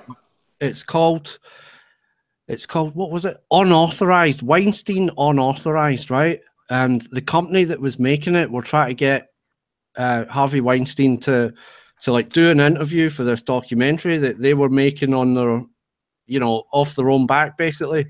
That's why they called it Unauthorized, because Weinstein was dead against it, and he went to such lengths to stop this from being made that he actually went and bought the company and then canned the documentary, and all you can find is a trailer on YouTube. Wow, Who are they going to have? Who are they going to have to play Weinstein? Well, I don't know. Because definitely have to put somebody in a fat suit. Yeah, you'll never get to see that now, because it's he bought the company and canned it apparently. So Yep. Is there such a thing as a reverse memory hole? Because that's what it looks like they're trying to do with Weinstein. They're trying to get everything out. So yeah. Definitely a fall guy. I'm looking into this thing. I don't know if you noticed this. Has anybody looked into this Robin Hood Foundation? Okay. So he's on the board with the board of directors of this Robin Hood Foundation. It's designed to. It's a charitable organization attempts to alleviate problems caused by poverty in New York City, right? So on the board, I'm going to read through the rest of the board members.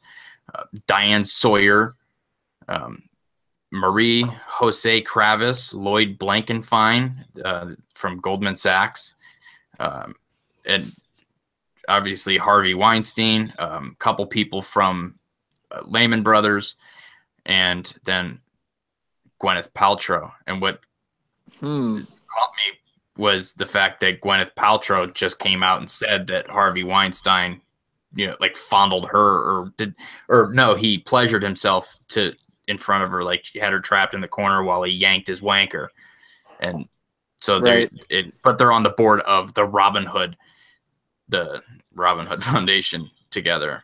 Sounds like Robin Hood Foundation was started in 2009. And George Soros gave the foundation $50 million to get it going. Funny, he's in that circle too. Apparently, Harvey Weinstein voted wrong sometime. Right. So Weinstein got $50 million from Soros to start the Robin Hood Foundation. They also did a concert to get started for Hurricane Sandy relief that had the likes of Rolling Stones and Black Eyed Peas, John Legend, Shakira, Lady Gaga, The Who, and Aerosmith. So interesting. Yeah, all these people are tied into this Robin Hood Foundation, and it's pretty interesting. I haven't seen this yet. Did the Robin Hood Foundation put a Vegas show on anytime in the recent past? Well, I'm going to go ahead and probably look a little bit more into the Robin Hood Foundation, because this is really. Yeah, it sounds like the founder of this is Paul Tudor Jones. So Weinstein isn't the founder, but he is on the board of directors. So curious to see if they kick him off the board. Isn't Gwyneth Paltrow's father really famous as well, or something? I'm not sure. I think so, actually. I think. Do they have different names? They possibly might do. Yeah, it's what it's either Gwyneth Paltrow or somebody else that's got a real famous dad that's been in films for like decades, Okay, so they're having a fundraiser next week. It's JP Morgan presents the Robin Hood Investors Conference October 19th and 20th at the Tribeca Studios. All right, book me a ticket. JP Morgan. Yeah, I was about to say JP Morgan. All of them, they're all intertwined. There's no escaping it. It's just this cabal of people. I'm just curious who's going to be entertaining these people at this event. Speakers. And they got an agenda. Ooh. Is it overworld population? I haven't got that far yet. We have a Wasserman connected to this. Casey and Laura Wasserman, Wasserman Media Group. Is that related to Debbie Wasserman Schultz, maybe? Yeah, would you really be surprised at this point? No. Probably not. Lloyd Goldman. Why do we know that name? Jeez, yeah, you think. Oh yeah, but to answer what you were talking about Gwyneth Paltrow, you got to remember most of these Hollywood stars run to Christ. Most of them are part of a Hollywood dynasty. Oh yeah, Look no further than Douglas. Like Michael Douglas, his father, Yeah. Cameron Douglas. Yeah, it just goes on yeah, and on. it goes way back to Greek and Roman times where they did the theaters and the amphitheaters, and they had the actors and whatever else, and they just had generational actors, right? I mean, families of them that just like continued on in the profession. Not just that, and considering that all the every play that comes out, every Hollywood movie is just the same. What was it? The same 7 storylines. Yeah, I've seen that. I've seen that. That was amazing, that documentary. Hey guys, I got to get out of here. But real quick before I go, I just want to rattle off a list of some of the people that are going to be speaking at this Robin Hood event. And sure. I just think a lot of it's ironic because it's an event for poverty, but you have people from so you have anchors from Bloomberg Television, you have New York Times, CNBC. So it's got your mainstream media, and then it jumps straight into Lakewood Capital Management, Starwood Capital Group, Saba Capital Management, Venrock, Sterling Strategic Value, Third Point, Honeycomb Asset Management, Rubric Capital. A lot of players. Right. Agios Pharmaceuticals, Apalooza Management, Fine Capital Partners, Butterfly Equity, and then this is an interesting one, Elaine Chao. That is the Secretary of the U.S. Department of Transportation. She goes by the name Elaine Chao, but this is what's funny and hysterical at the same time. That is Mitch McConnell's wife. What? Yes. Yes, Elaine Chao is Mitch McConnell's wife. She's also the daughter of the largest shipping transporter of China. This guy's been hit up more times than anybody with drug trafficking on his boats, but he always claims plausible deniability because he's just the shipper, right? So Elaine Chao is going to be there speaking. Nice. Unigistin is going to be there. And then here's another one that I thought was really good. And this is this guy, Gideon Berger, Senior Managing Director from the Blackstone Group. The Blackstone Group is the company that James Comey worked for in between working for HSBC Bank and the FBI. That was his little... You think there might be an agenda there, Brian? I'm just pointing out some strange connections, Yeah. Because so here's one for you. Check out this. So Mark Bezos is on the Leadership Council. Mark Bezos is the Bezos Family Foundation of this Robin Hood thing. So you go look up Mark Bezos. Mark Bezos runs this, the Bezos Family Foundation. Mark Bezos is brother to Jeff Bezos. I was waiting for that. Yep. And, look up Jeff Bezos. Jeff Bezos has just purchased what I like to call the House of Horrors in D.C. He now owns the largest home in D.C. It's in the Kalorama Heights, which is where Obama and all these other guys, Podesta, they all live. He bought this huge paper mill, which is a connected building, yet above ground there's no connection, so the connection is obviously underground. And they talk about that in this. It's one building that's been connected, but there's no above ground connection. And, he's good friends with it's right next to Obama's and Jared Ivanka Kushner, Did you say paper mill, Titus? Yeah, that's what it is. Or a textile collector, or whatever the hell it is. It's some... what's great about a paper mill? It's the best place to hide a dead body because the paper mill smells terrible. According to the Post, Bezos bought the former Textile Museum, a 27,000 square foot property in the swanky section of our nation's capital, in an all-cash transaction October 21st for $1 million more than its asking price. And I've read other articles about this house. He's got security on this place that would make the CIA headquarters look like, this is definitely, and this is all just right from this place. all leading back, you know. And look who's here: Brian Williams, Diane Sawyer. Like, this is Michael Bloomberg. Fine. Bloomberg's on the panel to speak as well. Weinstein, probably related to, you know, Weinstein, Harvey Weinstein, right? So. Yeah, I quit. And look at this, a Tiki Barber. And I also noticed on here, Eli Manning.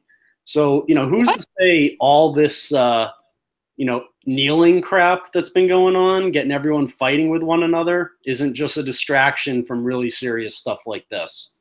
You know, it's funny. My dad actually has a theory about the kneeling because, as you know, the NFL is owned by owners. It's not an actual conglomerate.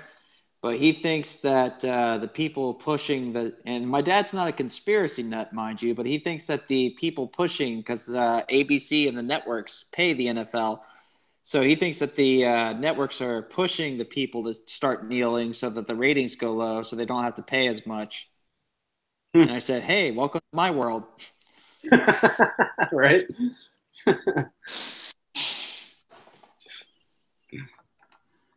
Yeah, you're right. Emeritus Board, Lloyd Blankfein, of chairman and CEO of Goldman Sachs. And Goldman Sachs is another one of those Zionist bank organizations that, you know, really is like the financial instrument of the, you know, the powers that shouldn't be, whatever you think they are, above the bank. That's such an interesting name they chose, Robin Hood. Right. And look at the symbol. It's an archer. And what is the archer in the Bible? Isn't that a reference back to Nimrod or something like that? Yeah, the hunter. Yeah, Nimrod was a hunter. You know damn well they ain't stealing from the rich. Yeah. Yeah, they're not stealing from the rich. Lloyd Blankfein is not stealing from the rich, you know.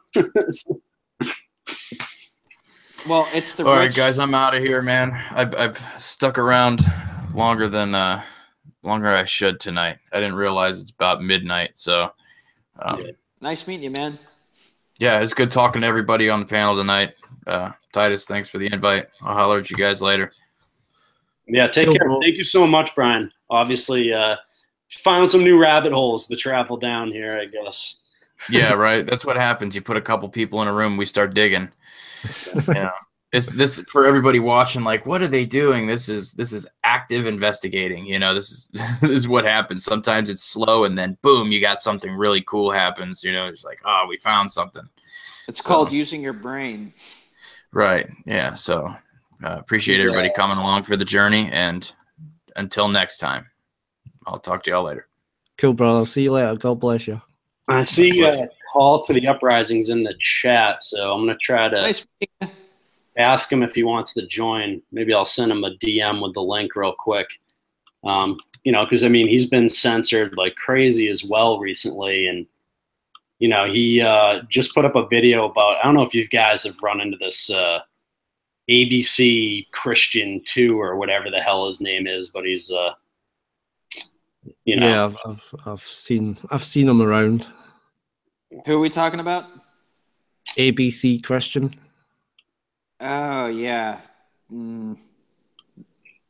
Guy, he made a whole series of videos about how I'm a Jesuit whatever, because back in the day, my fraternity that I was a part of in college, like way before I woke up to any of this stuff, was Pi Kappa Alpha. And one of the things we used to do was, you know, to maintain your status on campus, you had to go down and like help out a charity. So we would go down and help out St. Francis of Assisi, which was just like a farm nearby that raised dogs to help blind people out and raised dogs to help like with autistic kids. And we would go down and like help out at the farm for like a couple hours, like doing manual labor just to sort of like maintain our status as like a legitimate fraternity on campus. But, you know, our frat was literally, that's it. It was a frat. I mean, you know, I mean, you can find connections. Illuminati confirmed.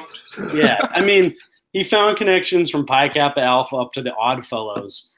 And, you know, as a member of the frat, I didn't even know that connection existed. So, I mean, Sure, you can make like crazy connections if you want, but I can sit here. You do live in Boston as well, don't you? That's true. It's all coming together now, Titus. Oh man, you guys got me. I gotta say, Titus, if you're a Jesuit, I'm a clone of Adolf Hitler. Well, I don't know where you Moonchild. sent from there, Black Cube. We've already gone through your genetic history earlier tonight. As you explained. It's just, it's crazy. Let me see if Call wants to come in. I'm going to send him a tweet DM thing real quick. But yeah, what are your thoughts? I was going to say, what are your thoughts of the whole Nimrod connection there, Run to Christ? Yeah, I think I'm sorry. I was going to just say real quick because I've noticed a lot of truthers like focusing on Nimrod. What are your thoughts, dude?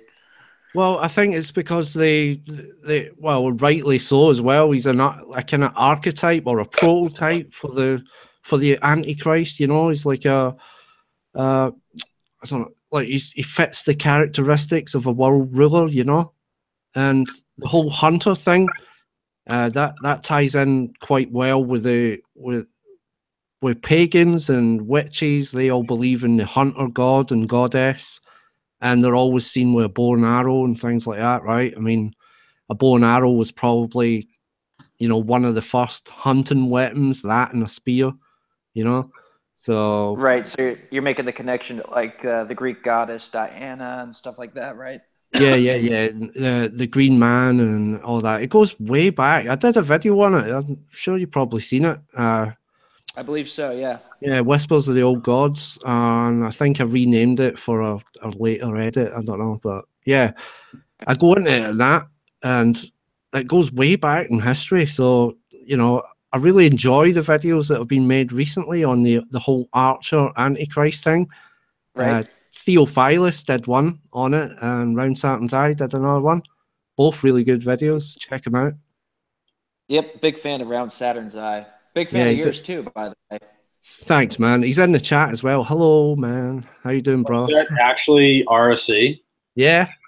Oh, okay. If you're in contact with him, you can send him the invite link, RSC. I don't have any way to get it to him. Yeah, but going on too, I've heard, like, I'm sure you're familiar with Rob Skiba, right? Run to Christ. Yeah, I'm familiar with Rob. Yeah.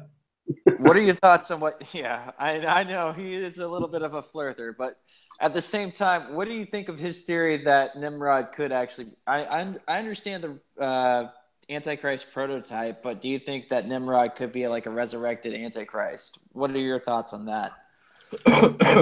Well, my position is that that's all a bit science fiction-y for me, so I have the tendency to like go, that's a really cool theory, but I'm not going to put any gold on it. Do you know what I'm saying? I enjoy the theory. I watched the video, Babylon Rising, and things like that. Right. Yeah, it's a really good theory. I like it. It's plausible, and for all I know, it could be possible. You know what I mean? I mean, look at what they're doing with in the fields of genetics and things like that. Now they're really getting into DNA. So, you know. What were let's think about this. What were the Egyptian pharaohs mummifying themselves for, to preserve themselves, Is there something to that? Have they got a preserved Nimrod somewhere? You know what I'm saying? Right. I don't know. It's possible. I mean, they're putting forth these theories in movies like Jurassic Park, yeah?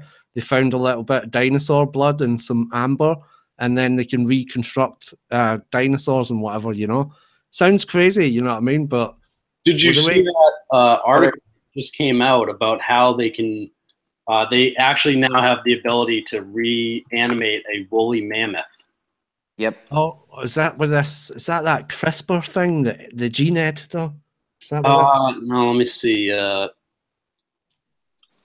If I can pull up the article, I saw it the other day. Basically, they're going to do exactly like they did in Jurassic Park, and they're going to use DNA to like bring back a woolly mammoth. Like they can actually do it in a test tube now. Right. It's sort of it's along the lines of CRISPR, because there's also other things like certain computers that they're working with now that can remanipulate DNA from a sample. But yeah, as you were saying, run to Christ. I mean, I look at it this way. I think personally that there's nothing new under the sun, and all technology that has been was before. So I don't know what your thoughts of that are, but it is biblical. There is nothing under the sun. That's right. Totally. I mean, all you got to then imagine is going backwards. You know what I mean? So whatever's existed today probably existed back. Like, I don't know. Is it pre-flood or after the flood? Who knows? Yeah, antediluvian, I believe. Yeah. So all that could have been a whole different world back then. Do you know what I mean? More modern than we would probably like to believe. You know what I'm saying? Yep. There's got to be similarities to what we're doing now to what happened then. Plus, people were living, 900 years back then? Yeah. So, it's crazy. And if you think about it, it only took us 100 years in this country, to go from horse-drawn carriage to outer space. That's right. And in the last days, knowledge shall increase, Yeah, and here's the article I was talking about that just came out on July 9th, 2017. This is National Geographic. We could resurrect the woolly mammoth. Here's how. It's now possible to actually write DNA, which could bring an iconic Ice Age herbivore back to life. Jurassic Park imagined a future in which it was possible to bring dinosaurs back to life. Now that fiction may become reality as geneticists seek to resurrect the woolly mammoth. And just like in Jurassic Park, I'm going to say, I think the scientists forgot to think more about, they spend so much time trying to figure out if they can do these things. They forgot to think about if they should do these things. And they don't understand what 90-something% of the DNA, thing is, but they're, going to play around with it. Like, you don't know what you're doing. You don't know what the consequences of these actions you take are going to be. I think they should just stop and do more research before they go down these roads, just to be, legitimate scientists. When they're playing around with something, they don't know what 90% of it does. I don't think that's a very good idea. Oh, absolutely not. But at the same time, think about everybody who isn't into what we're into, who read that article, and guess what the first thing that came to mind is, hey, it's like that movie. That pre-programming that we were trained to believe in. Yeah, isn't it? Yeah, I often think that. Like, do they just put stuff out there so that we'll believe it, and then nothing ever happens? You know what I'm saying? Right. That's exactly why they make those movies. Look at Minority Report, and then all of a sudden in Canada they have those AIs that do pre-crime now, and they arrest people without human rights, in Canada for being in the wrong place at the wrong time. That's right. They just condition society, don't they? Just bit by bit. And everybody's like, hey, it's like that movie Minority Report. And you're going, yeah, that's because it's propaganda. That's right. Duh. I mean, what was it? They had Tom Cruise walking past billboards, and the advertisements were fine-tuned to his likes and dislikes, to appeal to him specifically. And that's basically when you're sitting on the internet and you got adverts down the side of your, YouTube or your Facebook, whatever it is you're on, they're all fine-tuned to appeal to what you've been buying on Amazon or something like that, they go on your cookies and they give you adverts popping up next to your social media profiles that are suited to you, Yeah. And they're taking all that data from your phone, things like that, and they're just like, here you go. I know you like these color of shoes. Would you like to buy some? Right. And guess what? Once they start getting your DNA, information, they're going to know what you're prone to. Like, oh, your father and your past father were alcoholics. Let's put out these beer ads. Yeah, isn't it? So iPhone 11, I think, will be a DNA scanner or something. Yeah, no thanks. Yeah. Oh, it looks like Round Eye Saturn's here. What's up, man? Hey, can you hear me? Hey. Yeah, I can hear you, bro. Sorry for the blank picture. Oh, no, you're good, dude. Thank you so much for joining my channel. It's actually a huge honor to finally speak with you live. I've been a huge fan of your channel since long before I started making videos. So Thank you. We were trying to arrange it, weren't we? So it's good to maybe we could do it properly sometime. It's quite late here. Yeah. 7 in the morning. yeah, you guys are 5 hours ahead of me here on the East Coast. So it's like what, 5 a.m. for you guys? 5 a.m. for me. Well, I'm in Go on. Jerusalem. Yeah, Sat's in Israel. Oh wow. What's Yeah. that like? Yeah, it's pretty interesting. We're going to have a good chat about that sometime. It's a big topic of discussion at the moment, Israel. So it's good to be here on this side of the fence and see what's true and what's not. And Yeah. I mean, tell them some of the stuff that you've been experiencing in Israel regarding sort of like the narratives that you hear on the internet, and do they have sort of like any basis in real life being over there, Sat? well, it's crazy. There's so many fabrications and some of these conspiracies that were started by some of the controlled truth movement, you know, at the beginning of 5-10 years, like David Icke and people like that. You just come here and you see that there's so much fabrication that's been fed purposely into the truth movement that it's just unbelievable.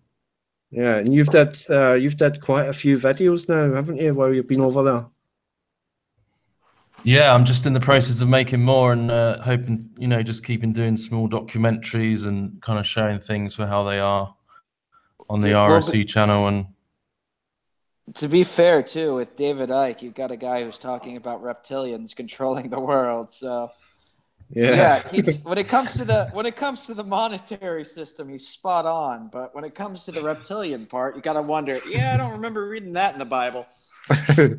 Yeah, well, you get a lot of stuff like that, don't you? I mean, excuse me, but yeah. So one of the videos that you did was about the Palestinian schools that are funded by what was the organization's name again? UNRWA, part of the UNRWA, United Nations. That's right. And what was it you found out about that? Well, there's a lot of money going from all of our Western nations to the United Nations, and there's particular groups within the UN teaching jihad to children, to kill with guns and to stab and things like this. They're teaching it to Muslim children, and this is what our country's tax money are paying for. Yeah, part of the United Nations, you know, with the crest of Rome on the flag. Yeah, right. So that was the United Nations that did that? They're still doing it, yeah. Because I know that the United States actually, about a year ago under the Obama administration, sent $3 billion to Israel. So you're looking at your problem, reaction, solution. So you're going to fund both sides of the war. You know what I mean? Yeah, we're seeing a lot of kind of agitating that age-old rift between Esau and the Jewish people and the Muslim people, and United Nations stuff is terrible, and the United States is the #1 contributor to this. That is true. The thing is, though, the United States was funding both sides, not only did they fund Syria, or excuse me, not Syria. Not only did they fund Palestine, but they funded $3 billion in taxpayer dollars to Israel. And that's billion with a B. What last year was that? Yeah, 2016.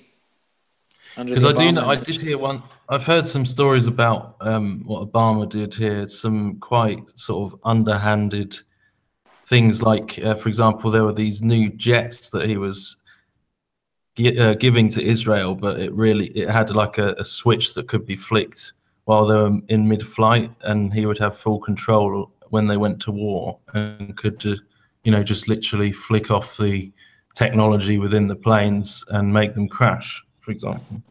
Yeah, but would that really surprise you if he found out that was true? Because how else would the military-industrial complex make their money? Right, yeah, it's this kind of like underhanded, you know, it looks like it's a nice thing on the surface, but below, Of course, you know, beneath it.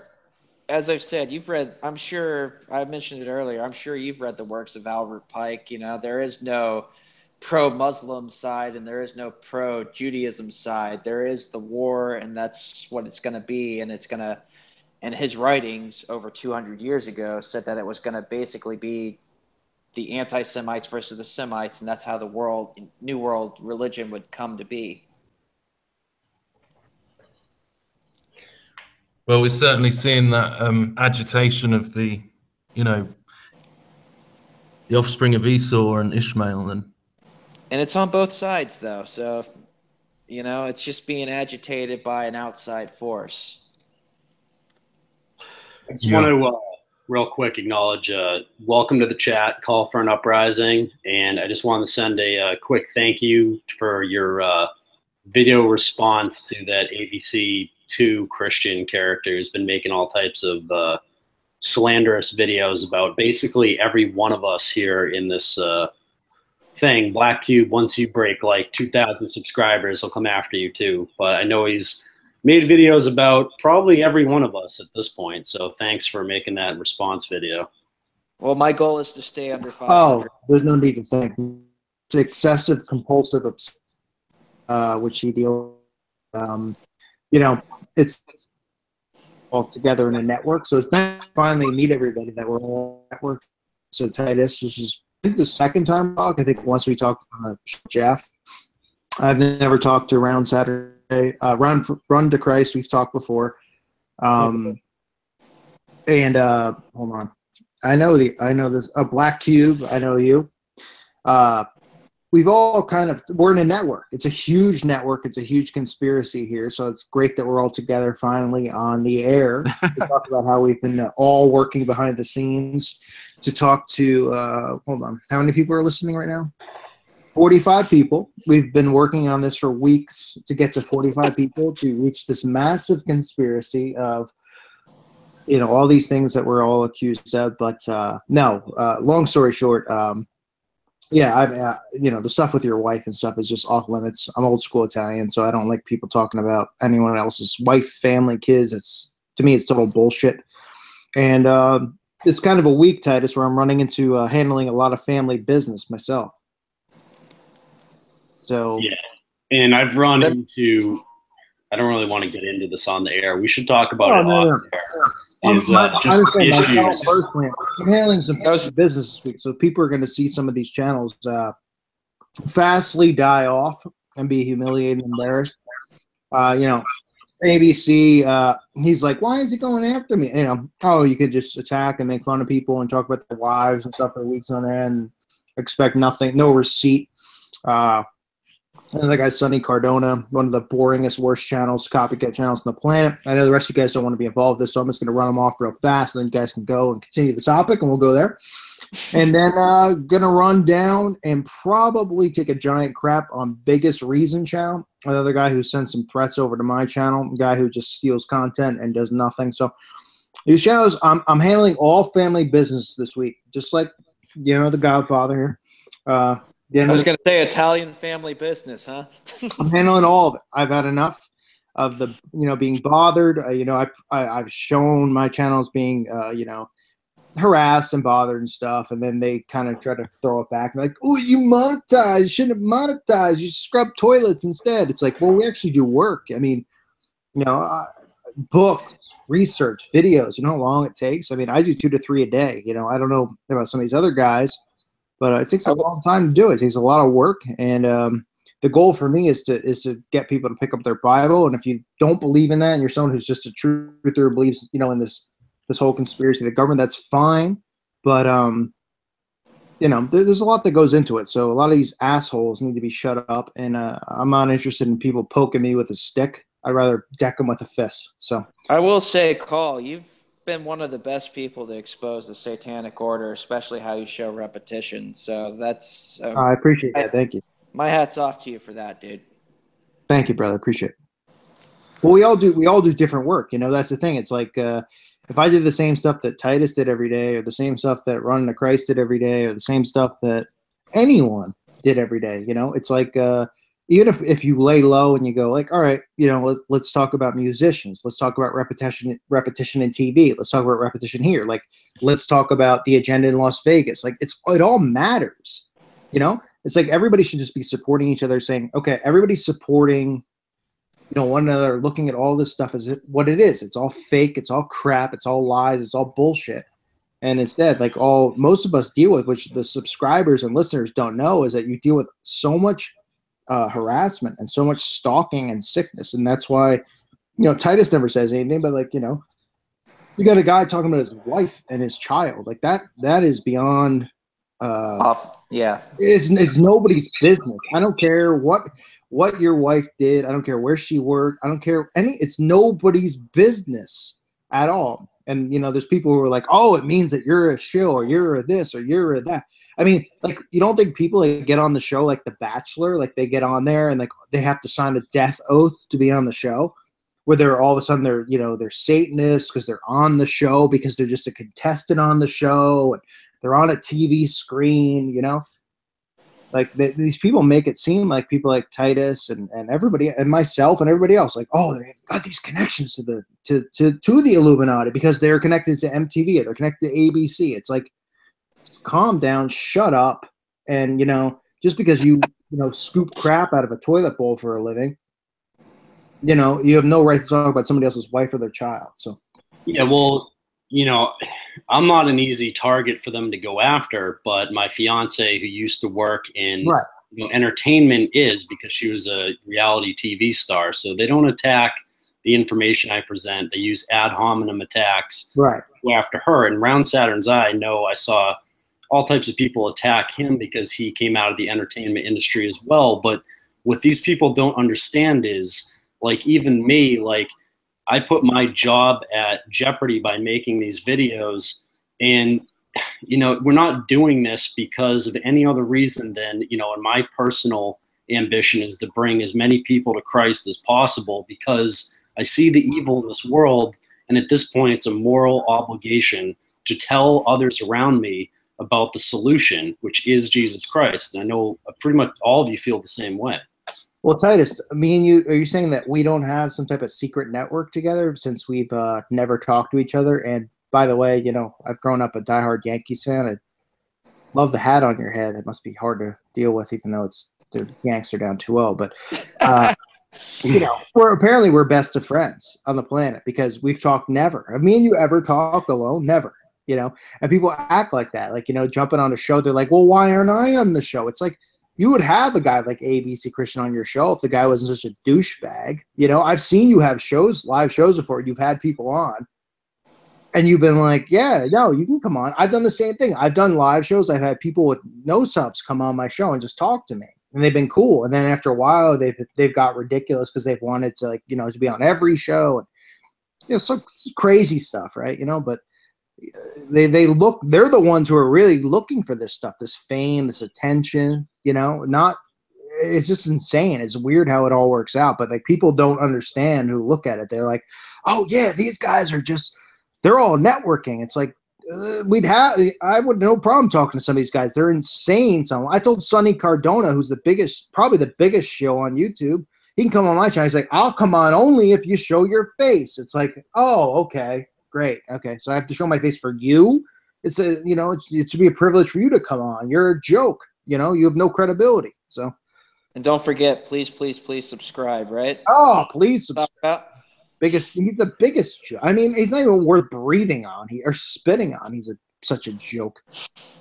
Yeah. Well, I mean, if we are controlled opposition, you know, they're making it pretty hard for us to do our job, because I'm now broadcasting this from my backup YouTube channel. Right, and with 43 people listening, we're all just together here. We're going to take over the world with 43 listeners, you know. I can't do live shows on my main channel. You know, I mean, I've shown my strikes. I mean, I've got, you know, one taken away. I can still upload, but, you know, I can't do live shows and stuff, so whatever.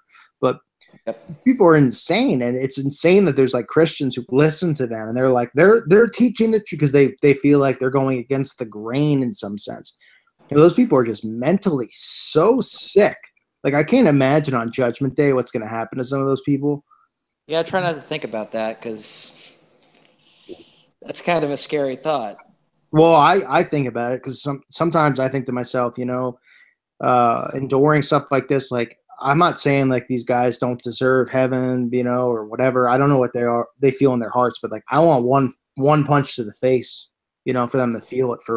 There's just the drama, the nonsense, the annoyance. There's such wastes of space. They're so just, you know, irritable to all the research, all the stuff that most of us do. They, you know, it's just like they don't get it. They're roadblocks essentially to what the truth actually is. So, just getting back into all this, I mean, you've been censored for talking about Las Vegas, right? And Yes. I lost my ability to even upload YouTube videos to my main channel for talking about Sin City, Las Vegas, whatever. I mean, do you think that this is kind of my like side theory on this, is that they were so sloppy with the false flag there because they wanted all of us to make YouTube videos discussing it. Then they could go around handing out flags and taking down a whole bunch of us, which they've effectively done. I don't think they thought that far in advance, Titus. I thought they were pretty much to the point where they thought they could get away with everything. And then a certain group of us were just like, yeah, no, I see too many connections for this to be just a random 64-year-old man. Fair enough. I think the Weinstein narrative is tying it to the distraction, because if you go through the mainstream media websites, any story about this guy is now buried. There's nothing. Once they changed the timeline because they got called out for it, there's nothing there. I mean, like you can go through CNN, you can go through NBC, ABC. It's Weinstein confessions, Weinstein this, da-da-da-da. You scroll down, and it's something about the shooter. Yeah. And that's how it works, right? It's like when they roll this stuff out and you don't buy the bullshit, well, then they change the narrative. And not only did they change the narrative, they made it a narrative which still is super annoying for anyone who's aware of truth, because it still takes away from what's really going on in Hollywood, right? Oh, women are getting sexually harassed. Oh, Dawson from Dawson's Creek is sexually molested. Oh, it took him 15 years to come out and say some guy grabbed his balls on the set of Dawson's Creek. Oh, wow, what a hero he is 15 years later. Oh, because some chick comes out and says she got grabbed. Oh, nobody buys. All the, you know, all these people. You get Peyton from One Tree Hill coming out saying Ben Affleck with her breast on it. It's all part of the show. It's the huge distraction. It's the narrative that takes away from everything that's truth and that matters. And what matters most is what they're hiding, which is these satanic pedo rings, right? And go take a look at Vegas and look at the work that a lot of people have done. There are so many people who have done such unbelievable work just destroying this narrative of the one shooter, whether they're saying it's a patsy, whether they're saying that there's multiple shooters, whether they're saying that the guy was a Manchurian candidate, whatever. They've destroyed the narrative, and now they won't even run with any narrative. They're just going, Harvey Weinstein might not get an Academy Award anymore. Who gives a fuck? You think anyone gives a shit if Harvey Weinstein is in the Academy anymore? Well, that's the main story on CNN. What are you going to find about the shooting? Nothing, no more. Yeah, and interestingly, with this whole Weinstein thing, as I've already shown tonight, he was an advocate of Polanski. He even made a film. Of course. And as you see here from this Vote post about Pizzagate, a 12/16/10 1800 meeting at the White House included Weinstein and James L. Fantis. So, you know, and one of the people that, you know, I talked about this earlier as well, one of the people that supposedly Weinstein raped was Rose McGowan, and Rose McGowan was ex-wife of Marilyn Manson, and they're tied into all of that with Courtney Love, which is tied directly to Vicky Cornell, and I've shown the forensic evidence that Chris Cornell was murdered. So, I mean, it seems all of these things, as disconnected and strange as they may be, I mean, you see right here, notable entries, James L. Fantis, Weinstein, Harvey, and then you go over here and you look up, you know, these things, this Robin Hood thing that Weinstein's connected to. You have a connection to the Bezos family. You have a connection to Goldman Sachs. And, you know, as Round Saturn's Eyes made really good videos about the Archer, right? You well, have technically, Weinstein still has connections to Hillary, right? I mean, he has connections to Hillary. Hillary has connections to Ali Fontes. And the Podesta group. Yep, and Soros, and then right back to where we're all and that's the thing too. And I'm only going to talk for 20 seconds, and I'll stop because I know I can rant. But I just want to say this real quick because I know Titus, you did a lot of stuff too regarding Pizzagate. That these two fucking queers, and I don't give a shit about cursing right now because I know there's only men and women listening who have balls. It's 1 o'clock in the morning, whatever time. ABC Christian, this waste of space who does nothing. This other fucking guy, Sonny Cardona, who's always talks about his time on YouTube, blah blah blah. They both just sat there. They're like, YouTube and a call for an uprising. He left YouTube because all this stuff with Pizzagate, he was dead wrong. And these assholes have the balls to bring up Pizzagate, bring up all the research that was done, by people like you, Titus, myself, many others, Run a Cray, all of us. We all did stuff. We all work together. It wasn't about us and about, you know what I mean? It was about what we were talking about. And these people just discredited this entire story without ever researching it.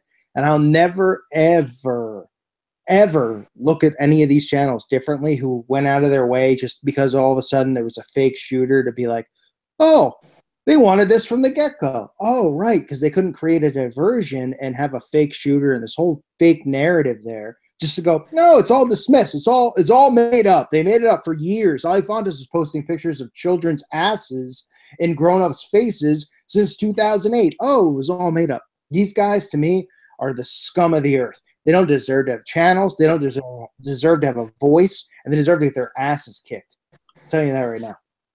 Yeah, I mean, they can't.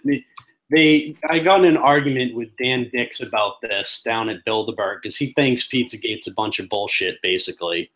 And, he's like, oh, it's all code words and stuff. Yeah, because they don't understand. They've never researched these other stories. What about the Lozado email? Like, you go into all this stuff. Look into all of. I mean, how is this Lozado email code? I mean, oh, it's just, plan to heat the pool so a swim is a possibility. Bonnie will be Uber service to transport Ruby, Emerson, and Maeve Lozado 11, 9, and almost 7, so you'll have some further entertainment, and they will be in that pool for sure. What about that is code? There's nothing code about that. And, it's just, for most people, though, Pizzagate is just incomprehensible and too horrible to even think about as a normal person. You know what I mean? But you got to remember, even in biblical days, they were doing this kind of crap. Yeah, it's worse yet. It's not just child molestation; it's child molestation and murder. Well, why do all these stories always come up? Say what? Victim. Okay, and listen, you can take Pizzagate out of it, right? Because you can say it came forward, but at the very least, you can look at the pictures and all that stuff involved, which is disturbing. How about the and Titus, you've covered it many times. The checks from George Soros, the checks from all these people for a pizza parlor.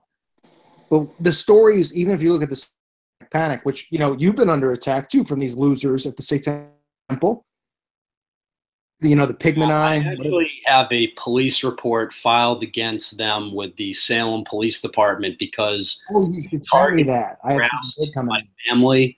They targeted and harassed my workplace. They put my address up. You should send me. You got to send me that, Titus. They called my parents' phone number like countless times.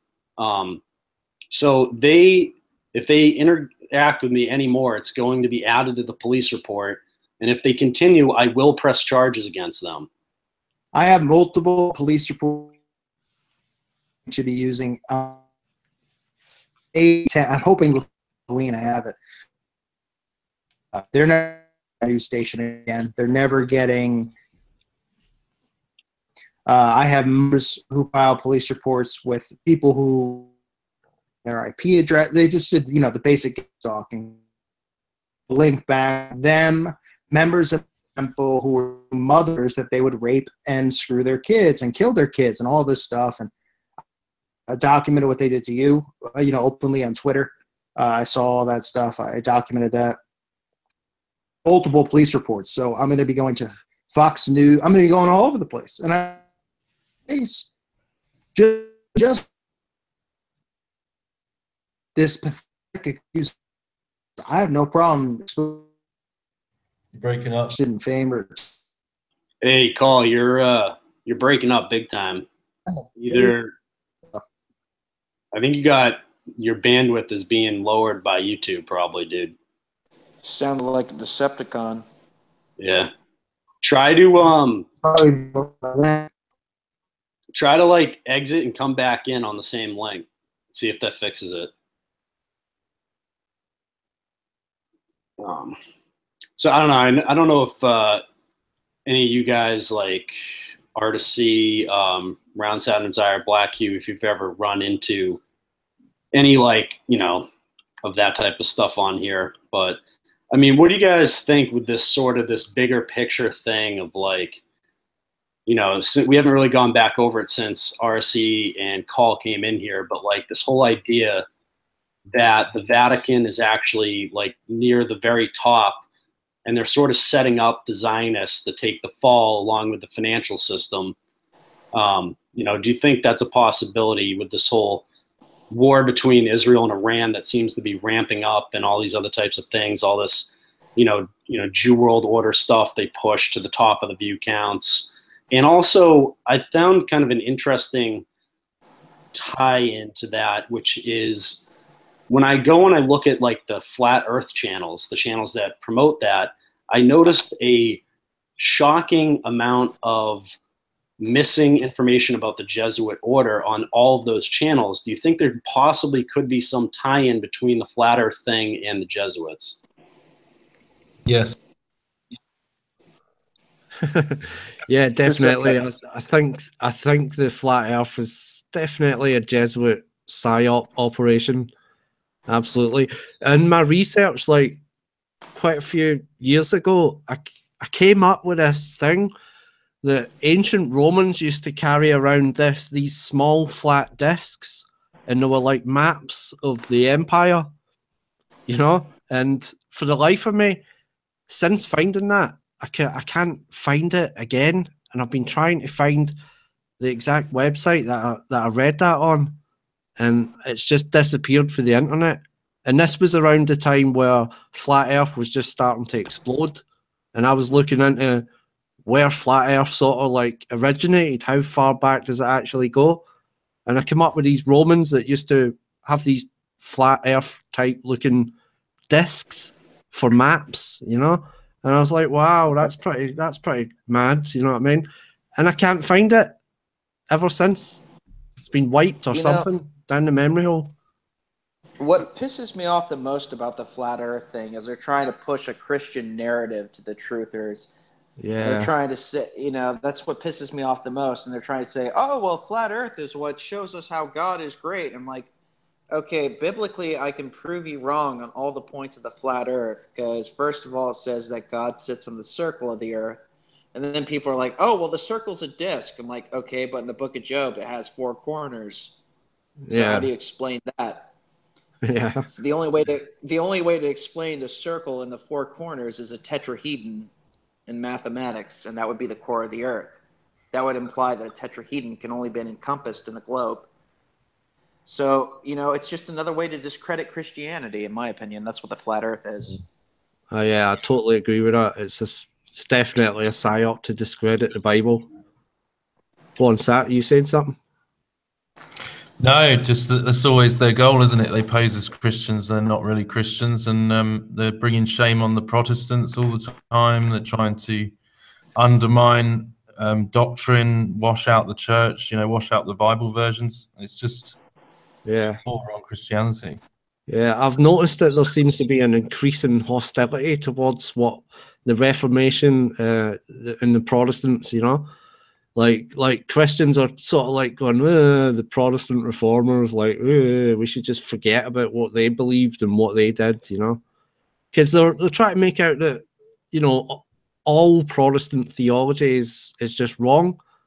And, you know, fair enough, there's some bits that are wrong, do you know what I mean? But you don't throw the entire thing out because you don't agree with John Calvin, for example, you know? Absolutely. Not to mention, though, I know that you and I disagree sometimes, Run to Christ, about when it comes to Zionism. But one thing I think about Germany is, if you think about it, that's where Martin Luther was from. And Martin Luther was responsible for pretty much the Protestant Reformation, because he was the one that was the first to defy the Catholic Church with the 99 Theses, you know. And with that, go ahead. Sorry. They're actually going back on, because I went to the Lutheran church here in Jerusalem. I said, how are you celebrating the 500-year Protestant Reformation anniversary? And they said, with the Catholic Church. And wait, what? The leader of the Lutheran church now is friends with Pope Francis. Wow. Oh, that's so wrong. Yeah, they signed an agreement, didn't they? Like last year, the Lutherans. The whole point of the Lutheran church. Sorry? Well, the whole point of the Lutheran church was not to be united with the Catholic. That's right. Well, yeah. I mean, so it undermines the whole movement. Yeah, the one. There are two. Sorry, go ahead. Go on, Cube. I was going to say there are two Lutheran churches, though. I'm not sure if you're familiar with that, but in the States, in the United States, there are two. There are the Evangelican Lutheran Church, and then there's the Missouri Synod. The Missouri Synod has nothing to do with the Catholic Church, and it's the closest to the Lutheran Church as you'll ever get. Well, that's pretty cool. I'd actually not heard of that branch, but yeah. So if they're separate from the Lutherans that want to go back to Rome, then that's a good thing. I was raised Missouri Synod. That's the only reason I know. Oh, cool.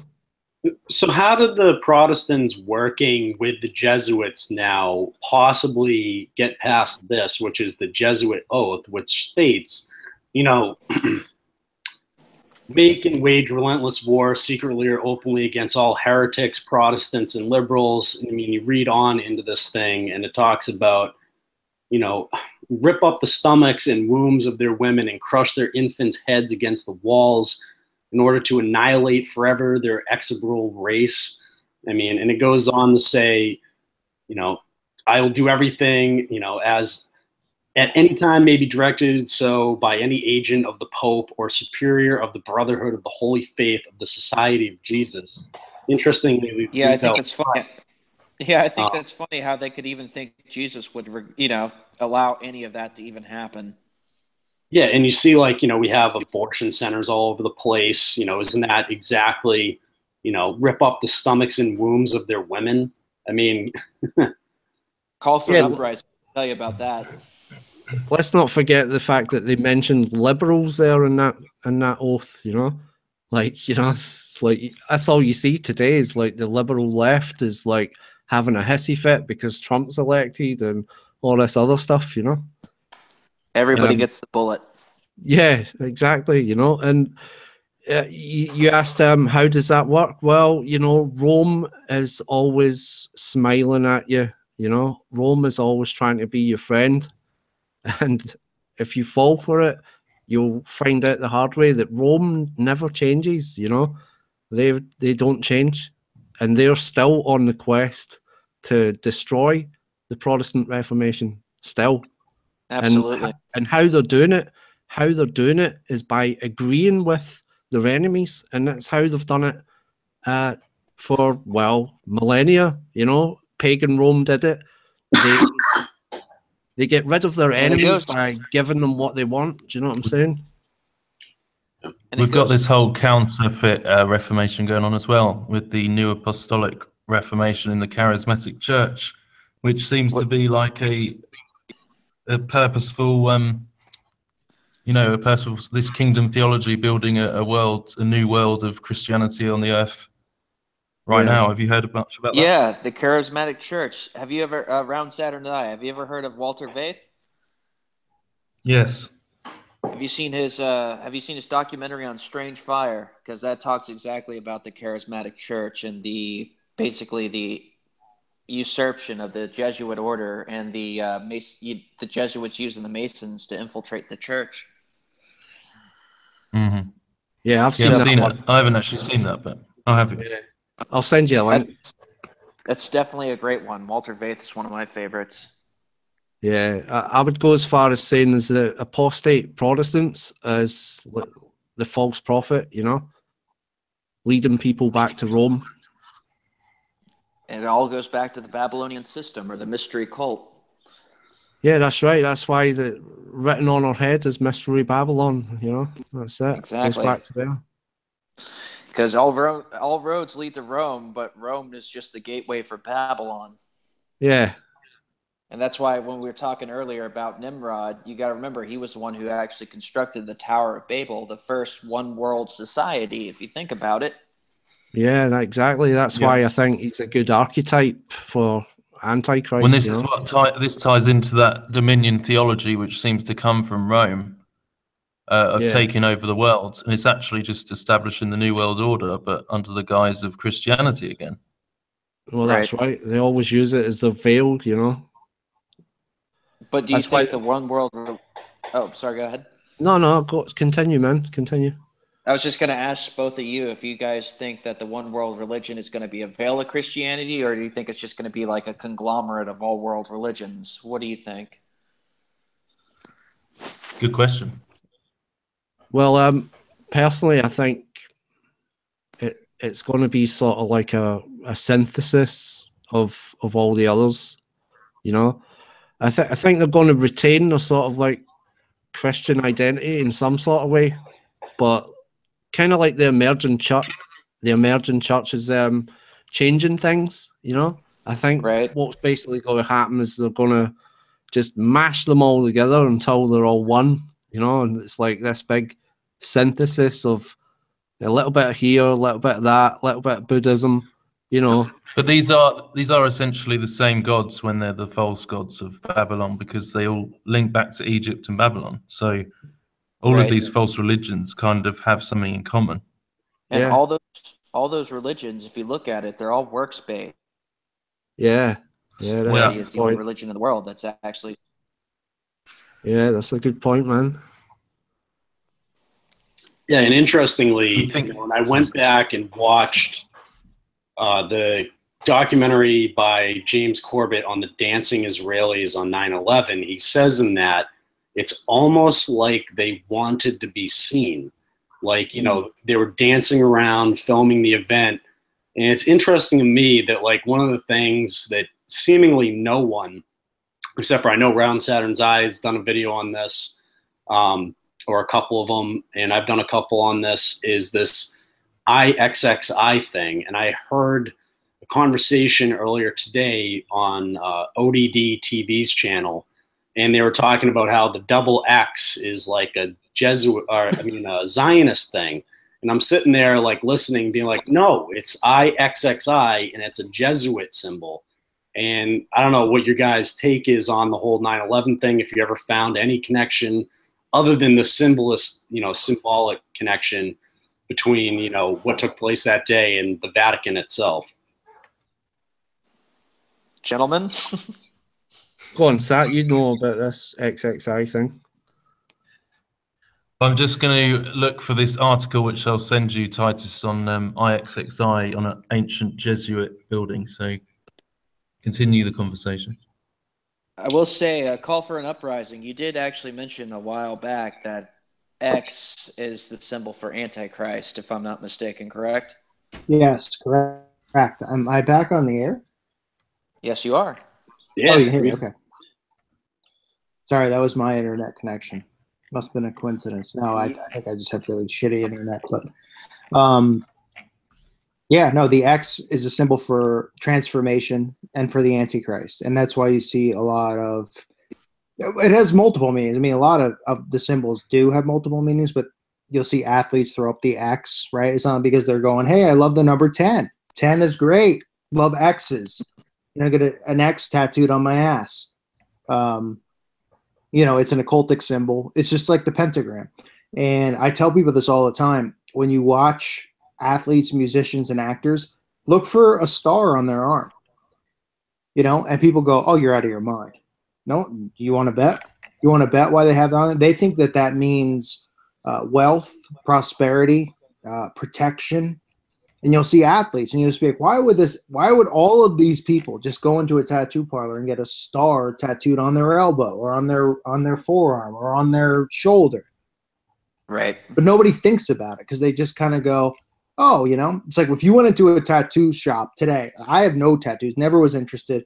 I'm not judging anyone who has one. You know, me personally. Thanks, I appreciate that. No, I'm just saying, if you listen to me personally, like, you know, it's not my cup of tea. I don't judge anyone on whatever you have. You know, to me, I mean, it's just like, I don't get it, but, you know, whatever. But if you went in today, okay, so you have a tattoo, you know, black cube. If you went in today, would you just be like, I want a star? No, absolutely not. Right, you'd be like, I want something that's what, significant to what? Something in your life, myself. your mother, your father, you, your life. So why are all of these people, all these celebrities, all these athletes, all of these people have stars behind their ears, on their wrists, on their forearm, on their shoulders? Because the star is a pentagram. It's the 5-pointed pentagram. It's so significant to the occult. And this is one of the things too, when you know, me and I won't say the channel's name, another channel, you know, had some arguments about. It's just like, you know, people are like, well, if they wear a shirt with, like, you know, the Dallas Cowboy star, they're like, I'm not a Satanist. And I'm like, I'm not calling you a Satanist for wearing the, you know, a Dallas Cowboy shirt or a Dallas Star shirt or a Houston Astros shirt. Although the Houston Astros are pieces of crap. But the star itself, in the star have significant meaning to witches, to Satanists, right? And they draw power and garner power through that. That is why you see it on them. They aren't just going to the tattoo parlor going, hey, I just want a star on my elbow. I just want a star on my shoulder. Like, it's some significant thing to them. And you can see they mark themselves. They always are marking themselves with their symbols. And it's so important for, especially, you know, I tell people, listen to my channel and Run to Christ. Obviously, you're a Christian and we know each other and I respect you. Yeah. And, you know, I know the majority of, I don't know RSE well, you know, but, you know, I know you're a Christian, and they'll all say that me and you are in a gang together of. Hello? Yeah, he's gone. One thing I will add. I was just pulling this up because one of my theories is that, you know, this push for tattoos, they have all these television shows about tattoos and things like that, is I think the future of tattoos is going to be something like a direct neural interface tattooed. They actually put Titus. They've actually put tattoos that you can actually check your health or check your blood sugar with specific inks. That's great. But they've done tattoos for the microchip. You can pay with tattoos. Yep. Oh, yeah.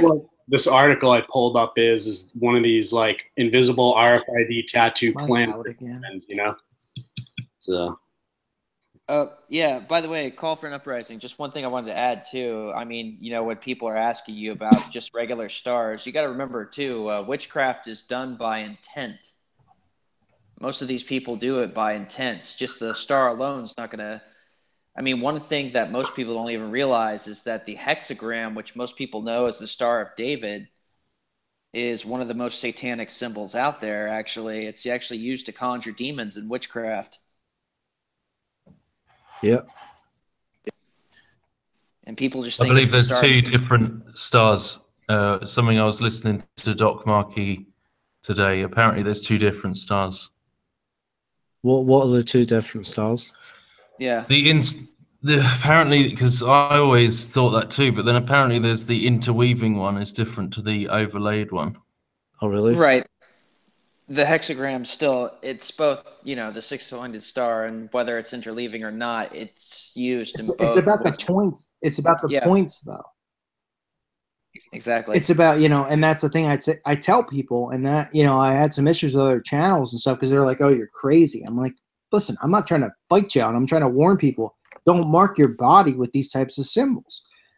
You know, a 5-pointed star is like the most common symbol we see everywhere, right? You go into a children's kindergarten and you'll see stars on the wall, right? And people will speak, oh, it's a star. He's achieved greatness because he's won the spelling bee, or he's, you know, hasn't potted in his pants, or whatever. Right. You always see the star everywhere. And people just go, nothing, because they don't know that they're trained to not see that stuff. You know, the star is the pentagram. You don't have to have the cross inside of it that goes from the top, from the left to the bottom, to the right to the bottom, to make people go, oh man, right. Now, oh, either looks like that or it looks like a, you know, a Baphomet pentagram. it's the points that are involved. And that's the stuff that we see if you investigate these pedo rings and stuff. You'll always see that they stand outside of this pentagram. It doesn't need the crosses inside of the pentagram. It's about the people involved in it. And the intent. Yeah, the intent of it. And it goes from the pentagram, it goes to the hexagon, it goes to, you know, this, it evolves, right? But we're trained to look at that stuff and just be like, it's a star. It means go Cowboys, go Astros, go Dallas Stars.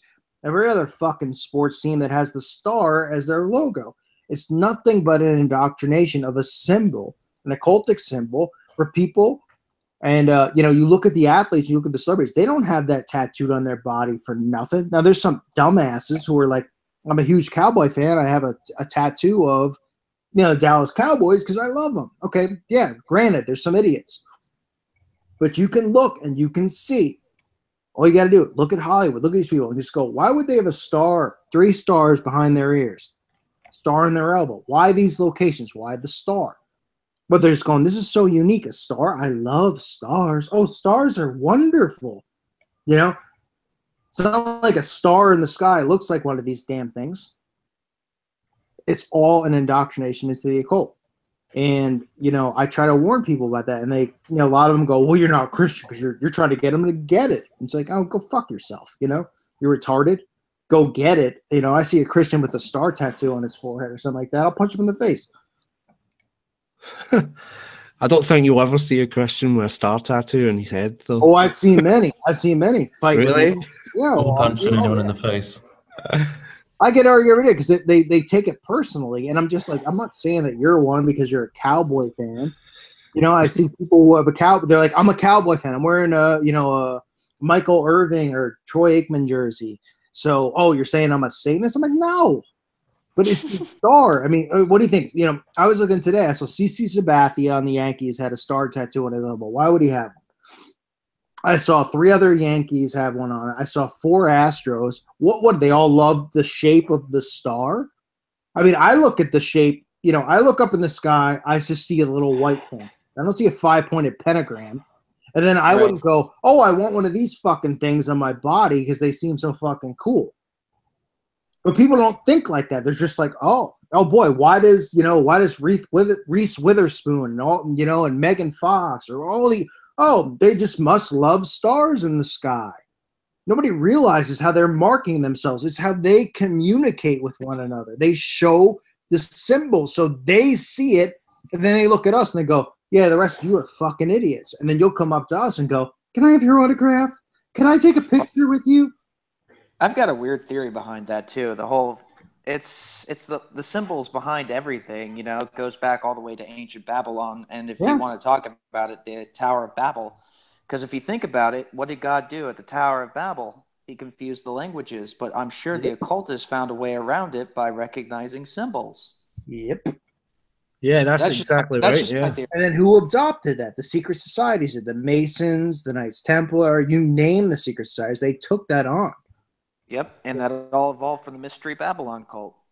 Yep, it all goes back there. And, you know, all I try to do is warn people on it. And that's why I get so pissed off is that some of these people are just so, like, obsessive and annoying. It's just like, can you not see this shit that's going on? Yeah, they're trying to indoctrinate Christians to, like, mark themselves with these marks. So not only are they doing bloodletting rituals, which, listen, I'm not saying if you have a tattoo that you're a Satanist or an occultist, because people make mistakes. You don't know, you know. I mean, we've all done shit we're all, you know, wrong with. I don't judge anyone else's sin, but you know, bloodletting and tattoos are a bloodletting ritual, and you know, if you knowingly do it, it's a little bit probably different than not knowing. But these people are marking themselves, and then they're seeing one another with these symbols on their bodies, and they're communicating that way. So it's no different than the hand gestures, right? You see Trump with a triangle of power. You see this stuff. You see the, you know, the magazine covers with the 666 and one hand over the eye. It's like, oh yeah, they all just, you know, got into the shoot and they were like, can I just put a hand over my eye? I think I look really great with a hand over my eye.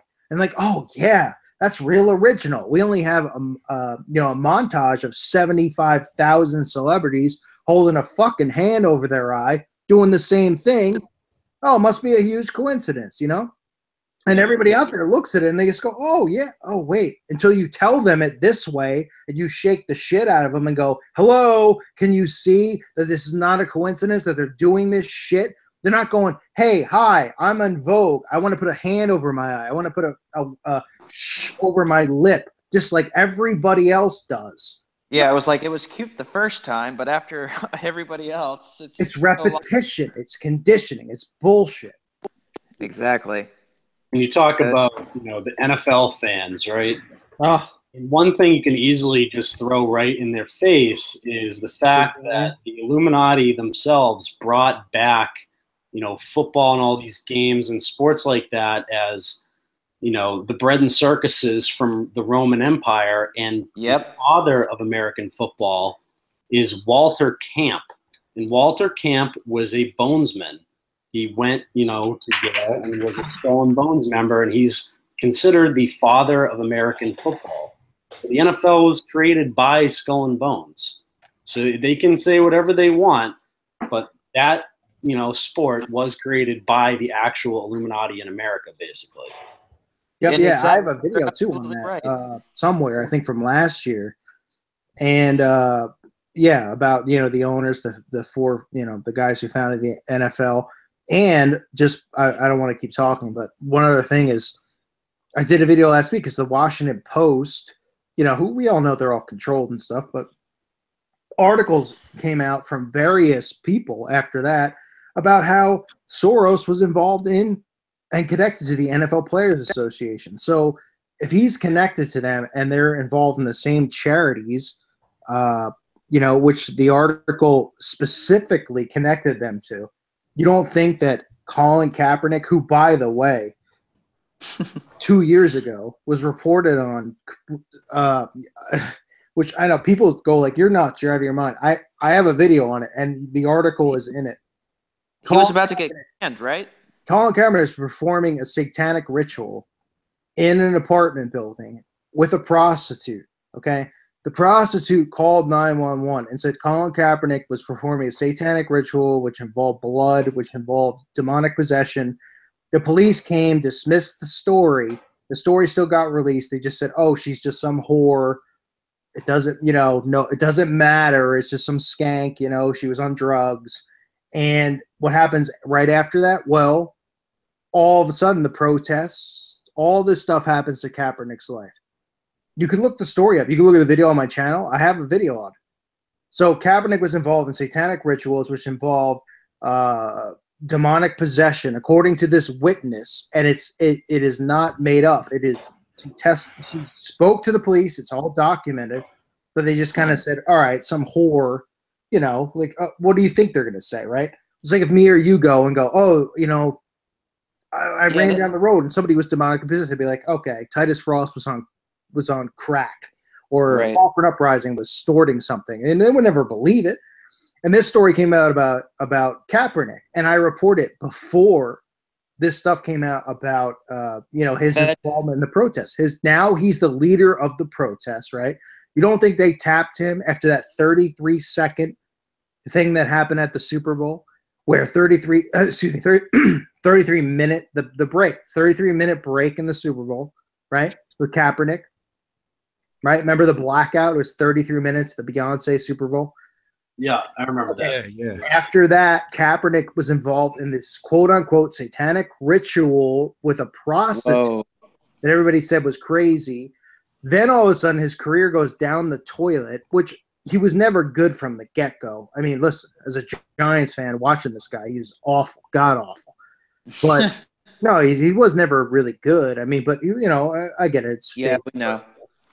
And now, connections to George Soros, connections to the NFLPA, and him funding players. And then who comes forward? Not, you know, black players who were actually guys who lived on the streets, who went through shit. You get the Michael Bennett's, you get Uncle Tom black players who come out and they go, oh, you know, my brother, me, we're getting pulled, you know, guns are getting pulled on us, trying to speak for the black players. These people don't give a shit about black people or white people. They don't care about any of it. They're playing a part. Soros is funding this entire protest. And you don't think Jerry Jones right now is now finally playing his role? Because it's the push, the pull, right? So Jones comes in, he goes, if you take a knee, you might get benched, right? And then what comes after it? Oh, Goodell saying nobody should protest. And then Monday night, where supposedly the Titans, everybody's going to take a knee. It's push, pull. That's the narrative they always push,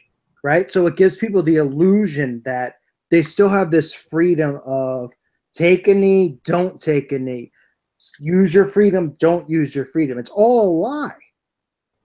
They're all being funded and toyed with by the upper echelon, by the elites. Now people, they go, oh my gosh, boy, a guy in the Titans, you know, because the story came out yesterday. Oh my gosh, he's their #1 receiver. He says, if I take a knee and they bench me, I'll retire. It's like, oh my gosh, you know, oh, okay, so all of a sudden he's going to take, you know, what do they make a game? $200,000. He's going to put it aside. You don't think is he really going to get paid? Well, the media already knows this story ahead of hand. It's all part of the game. And they're playing it from both angles. And Soros is directly connected to the NFLPA, and Kaepernick is directly connected to the occult. And I don't care what anyone says. I've documented. If you think I'm crazy and I'm making up, go look at my channel. Go look at the articles and tell me I'm crazy. Because the police report said that a woman went in there as a prostitute, or a girlfriend, I should say. I don't even think she was a prostitute, and said he was performing satanic rituals with another guy who involved blood ritual and all this stuff, and she called 911, and they just went, oh, she's fucking nuts. You know, that's so weird that you mentioned that too, Call, because I do remember that, but I had no idea that was Colin Kaepernick, and it's just kind of like a massive brainwash that you forget, you know? But yeah, when you brought it up, it just kind of, everything flashed back. When it happened, I never forgot it, because I said to myself, something's going to go on with this guy, because I remember my friend's a 49ers fan, and I remember, you know, the season he came out over Alex Smith and all that stuff, because the Giants won the Super Bowl that year, or, you know, when Alex Smith was the quarterback, and because I'm a Giants fan, and, you know, grew up one, not that I care anymore. Well, I do, but they're pathetic. Anyway, I was looking at it, and I was just, there was something about him, and I was just like, I told my friend, I'm like, there's something about this guy, like he's not good. There's a one on, and then, you know, how they were pushing him, how they benched Alex Smith for no reason, all this stuff, and then all these stories came out. I mean, Titus, you can Google.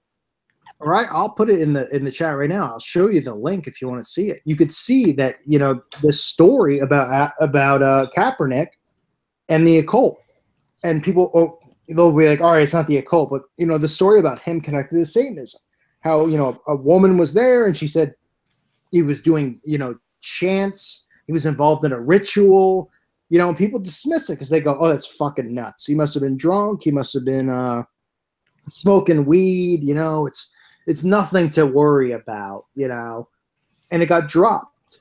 And what happens next? This whole story happens next, where he's the face of this protest. So you tell me. Yeah, and they buried the search results, of course, with their little algorithm things with it, because all I'm seeing here is like, I'll look on my channel. Hold on.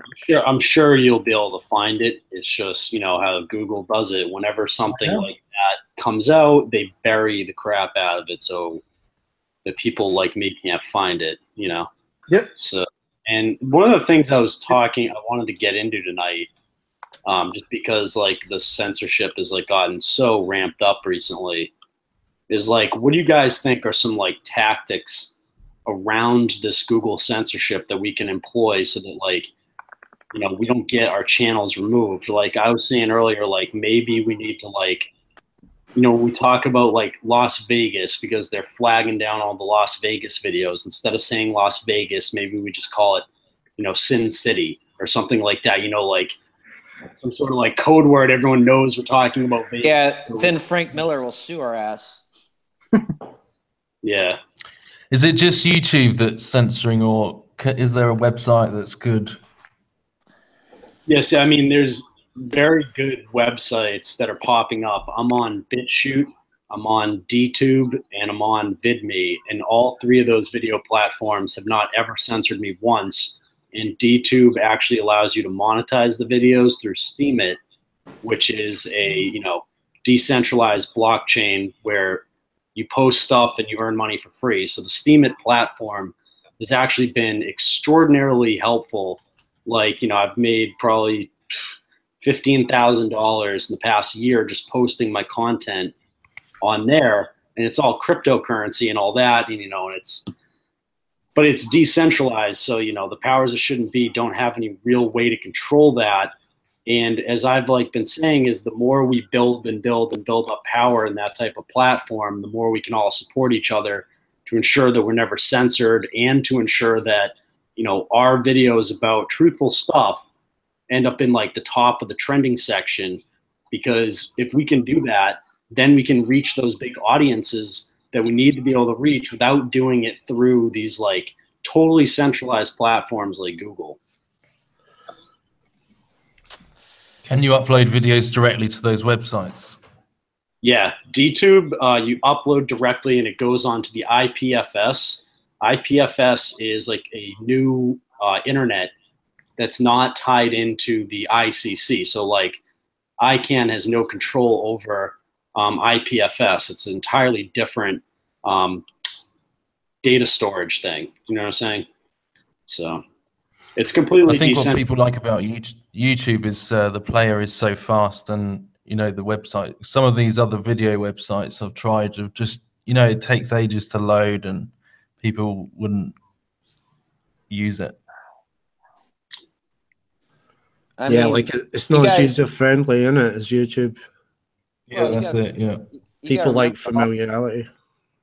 Well, I'd say in terms of as user friendly, with BitChute, it's really nice because a lot of my videos, every video I upload on YouTube, right? When you sign up for BitChute, it's a BitTorrent website. So BitTorrent's been around forever, and Hollywood's never been able to take it down. So basically what happens is once your video is uploaded to YouTube, your BitChute channel automatically re-uploads it onto BitChute. I don't even do anything. It takes the description, the title, everything from YouTube and uploads it to BitChute. And right, it's a different protocol. BitChute's platform's actually just as fast and all that as YouTube, and it just doesn't have some of the features like notifications, which they're going to launch this week, and monetization, which they're going to launch in the future. But the thing is, I did a video on analyzing the Katy Perry music video, and it got globally blocked for copyright. But on BitChute, it's still there and got 20,000 views or something like that, because it's not available on YouTube and people had to go to BitChute to watch it. So I think that's really the future, is propping up these alternative platforms that aren't able to be sent, that are BitTorrent type things, and DTube, which is IPFS. I'll show you guys the sites. And I don't have any, Can you share and embed videos from BitChute? So here's DTube, right? And it's just like YouTube. You click on these, the videos load just as fast, and you can see people like the Dollar Vigilante, who I personally do not but he's made $187 from a video, and that's US dollars, and it just transfers out via cryptocurrency. And then you have this website here, which is BitChute. Oh, I got one. And BitChute's really good. All these people and all the Vegas videos and stuff that get taken down off YouTube are here on BitChute. So if you're doing Vegas investigation and you want to see some of that stuff, you'd have to go over here to see it. But I think it's pretty good. And the stuff that gets taken down from me ends up on here, and people end up still being able to get the information. So. Hey, Titus. Yep. I'm going to put this link in the live chat. Yeah, go right ahead. I can't even believe I found it. I went through so many different searches, and I could not find this.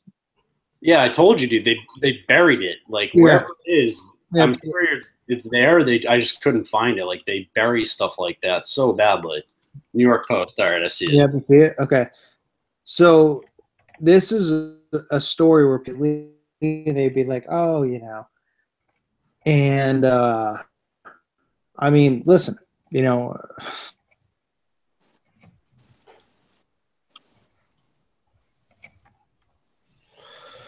think he's dropped out again, hasn't he? Hey, real quick, I was going to say to you guys,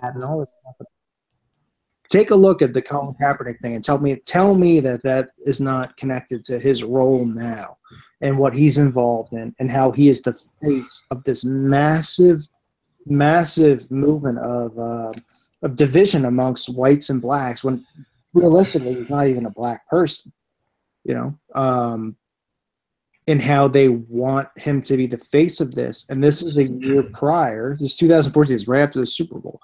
So 15, I forget. I think he got hurt or whatever, but involved in this occultic stuff. And this is a story that's been buried. I mean, I went through it. I typed Colin Kaepernick Satanism, Colin Kaepernick the devil. I kept trying stuff. I remembered specific keywords. They just popped into my head when I did the story. I found it. I'm telling you right now, this is one of the most buried stories I've ever had to look for. I was I think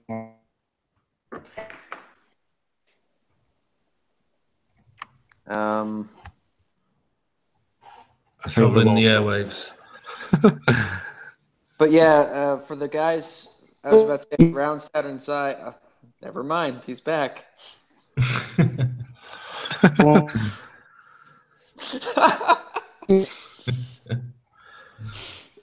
What I was gonna say is for the two of you that were knocking BitChute, you know, well, you guys I'm sure you guys remember MySpace and how MySpace was the shit. Yeah, well, I'm actually on BitChute. I'm actually on now. I'm just saying, I know that YouTube seems monolithic now, and if you remember how monolithic MySpace used to be, that's right, and how shit Facebook used to look before, you know, the actual changeover. Do you remember? Yeah, like, I know what Facebook? you mean. Yeah, so I know it looks a lot rough around the edges, but you know, eventually, monoliths do crash. Yeah, I think it's good. Go on. I think it's good. No, yeah. As long as you can embed the videos, like share it on Facebook and Oh, absolutely. Were you able to pull and it is actually quite fast. I just went on it. Yeah. Oh, okay. Get an account, man. I can't see it. Yeah, And I'm signing up now. Like I'm in direct contact with the creator of BitChute, and you know he's the guy that will stand up for free speech. Like the only thing he's not allowing on BitChute basically is pornography. So as long as it's not pornography, it's not going to get taken off the platform. And they specifically chose BitTorrent as the backing for BitChute because BitTorrent has already been through like the wars against like Hollywood and all that, and they've never prevailed against it. So, you know, people are still downloading Hollywood movies and stuff like that on BitTorrent every day, and they can't shut it down. So it seems to be like a good plan to sort of keep us all in business if YouTube ever really is like, you know what, we can't have any of this on YouTube anymore, and they delete all our channels, at least all of our videos will still be available on, like, at least mine will be on BitChute. You know what I'm saying? Yeah, it's a distribution issue, isn't it? Yeah. I was about to say, I wouldn't know anything about downloading illegal movies or the Pirates Bay or... Well, there's actually a solution to the distribution, which I'll talk to you about at some point. There's a new app for cell phones, which is actually really good for that. So I'll let you know. Yeah, just send me a wee message. Yeah, you can retain your audience, and people can get your video updates direct to their phone, and you can use any platform to upload your videos and share them with this app. And the app has ads as well, like Google ads, but you get paid 3 times as much for your work. Well, that's cool. That's what I'm saying. It's about distribution, isn't it? So if you've got a tool that can help you distribute your videos to your viewers or whatever and bypass YouTube, that's a great thing to retain the audience, you know. Yeah. And it's also run by Christians. This app was made by Christians, so that, you know, it's good. It's going to be good. Awesome. It's called Intelligent, but I'll let you know. Yeah, nice one. Nice. Yeah. Does anyone else have any like platforms or anything that they've come across that are pretty useful? Well, I think you probably know them all, Titus. You know, VidMe, BitChute, you know, things like that. Steam it. You're already there. There was one ages ago that popped up, but I think it died off. I can't even remember the name of it. But things just pop up and then go away sometimes, don't they? But yeah, I think you're aware of the sort of major ones. There's Minds as well, but I haven't even checked that out. Yeah, I'm on. Yeah, what that? The Minds is like the users on there are not very active. I've found personally. Yeah. But I mean, it's just another platform. What about like search engines? Because you know, Google makes huge money by all of us using their search engines. Yeah. The one I use, generally speaking, is StartPage. Yeah. And like basically, StartPage works by running the search through Google, but it anonymizes your search so they don't get to like keep your data and all that. But also, a lot of people like DuckDuckGo. But like, you know, this is StartPage here. And another important point I want to make to people is that, you know, and John McAfee talks about this, Google provides you free email, but nothing in this world is free. The reason they provide you free email is because they're reading your emails and selling that data to marketing companies. So when you're typing in an email in like Gmail, it's reading your email as you type it, and you can actually see the ads change on the side of your Gmail thing as you're typing emails. And that's why I pay like, you know, it's $50 a year for totally encrypted email with StartMail. And that's what I use. And this is like their thing. And what they do is they take your search and then they run it through Google, as you see, but they keep it private. And I found DuckDuckGo is also a pretty good start, like search engine. But, you know, what do you guys have any like ones that you like? What, nobody uses Ask Jeeves or Yahoo anymore? Yeah, I'm just going to Yahoo that and find out. Bing. Yeah, that never became a thing, did it? Poor Bing. They didn't have a catchy, you know, Google it style thing, you know. So I'm gonna Bing it. That doesn't even sound right. It's gonna be I'm gonna ABC it now because isn't Google ABC or whatever, Alphabet or whatever the hell they call themselves now? Alphabet Corporation. Yeah. I kind of like the idea of asking Jeeves though. That kind of makes it sound like you've got a butler, doesn't it? Exactly. I think it's still around. It'll ask Jeeves on this one. Is that even still around? Yeah, it is. I'll tell you once. I've said it a million times. You know, find something in the video you're talking about and disguise it. It's as simple as that. It's an algorithm that works. Don't say Jew. Don't say fag. Don't say certain words. Be smart. And I always laugh because I see channels like, you know, the worst channels in the world. Everybody knows, like, probably the worst YouTube channel is Zachary Hubbard or whatever.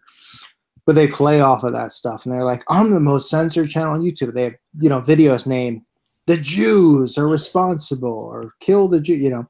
And they're idiots. They're asking for strikes. Be smart about those I was just gonna say those are the most fun words to say, though. They are fun, but I mean, the guy who claims he's the smartest guy on the internet, he's the stupidest motherfucker that's ever lived. He really is. He's the dumbest fuck. But when you label your videos, just be smart and work around it because it's an algorithm at first that touches your video.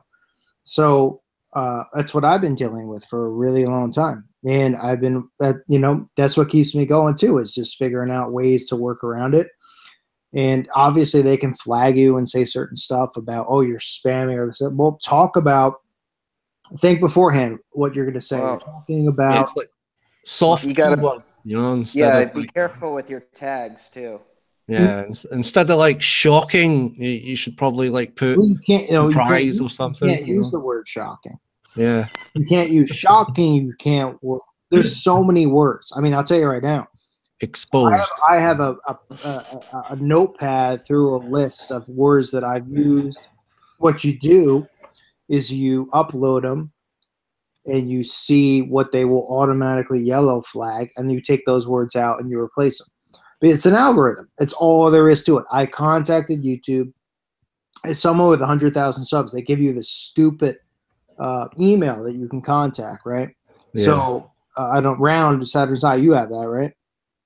Yeah. That's stupid creators thing, you know, the bullshit. They email you back and pretend like they care. And you could tell when they email you back, they don't look at anything. They don't give a shit. Nobody looks at it. It's about words. It's about a machine reading your mouth. And it's about the words you put into the tags, the keywords, and the title. So just be smart about it. You don't have to be this, you know, totally disguised. You don't have to be like, sale at Target this week, and your video is about the Las Vegas shooting. You know, because they're going to catch you, and they're going to be like, oh, you're spamming. Just be like, okay, Vegas shooting. You know, Vegas casino, and think of something, you know, and tag it that. Everybody has to be smart. I tell everyone that, and they just go, oh, you're, you know, no, fuck you. So I'm just like, listen, I mean, you want to be smarter than a computer, or you just want to be a slave to the computer? Because the bottom line is that there's not humans that are sitting there going, I'm going to flag Black Cube, I'm going to flag Round Setter's Eye, I'm going to flag Colonel Cass, I'm going to flag Running to Christ, Vigilant Christian, a call for an uprising, Titus Frost. You have to sit there and go, okay, if my topic is about, like I did videos on Halloween, exposing Halloween, the traditions of it, what it's really about, you know, the pentagram and all this other stuff. You just say trick or treat. Halloween, right? I have videos last week I did about the Satanic Temple. It's called Trick or Treat. Trick or Treat. Right? Yeah. Okay, instead of going Satanic Temple, I'm gonna beat your ass. Satanic Temple, let's fight. All this stuff. Like you have to be smart. And if we're the people who are supposed to be awake, then we have to be smarter than that. We can't sit there and just be like, okay, well, let's just make up titles that we want for views because we know if we tag a video Miley Cyrus, we're gonna get views. Well, guess what? They're going to block you. You know, cover the music videos and all that shit now. It don't work no more. You know, you can still cover it. And trust me, I've been covering them still for the last 2 or 3 months. Just don't put Miley Cyrus's name in. Don't put any of their names. Put Justin or put whatever so people know. But they know by the picture, right?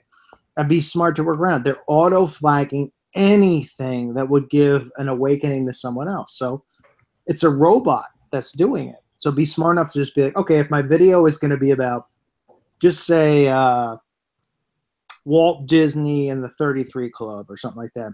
Well, don't write Walt Disney 33 Club Illuminati Exposed, which, you know, we all used to do, right? Or I've done it before. I have videos like that.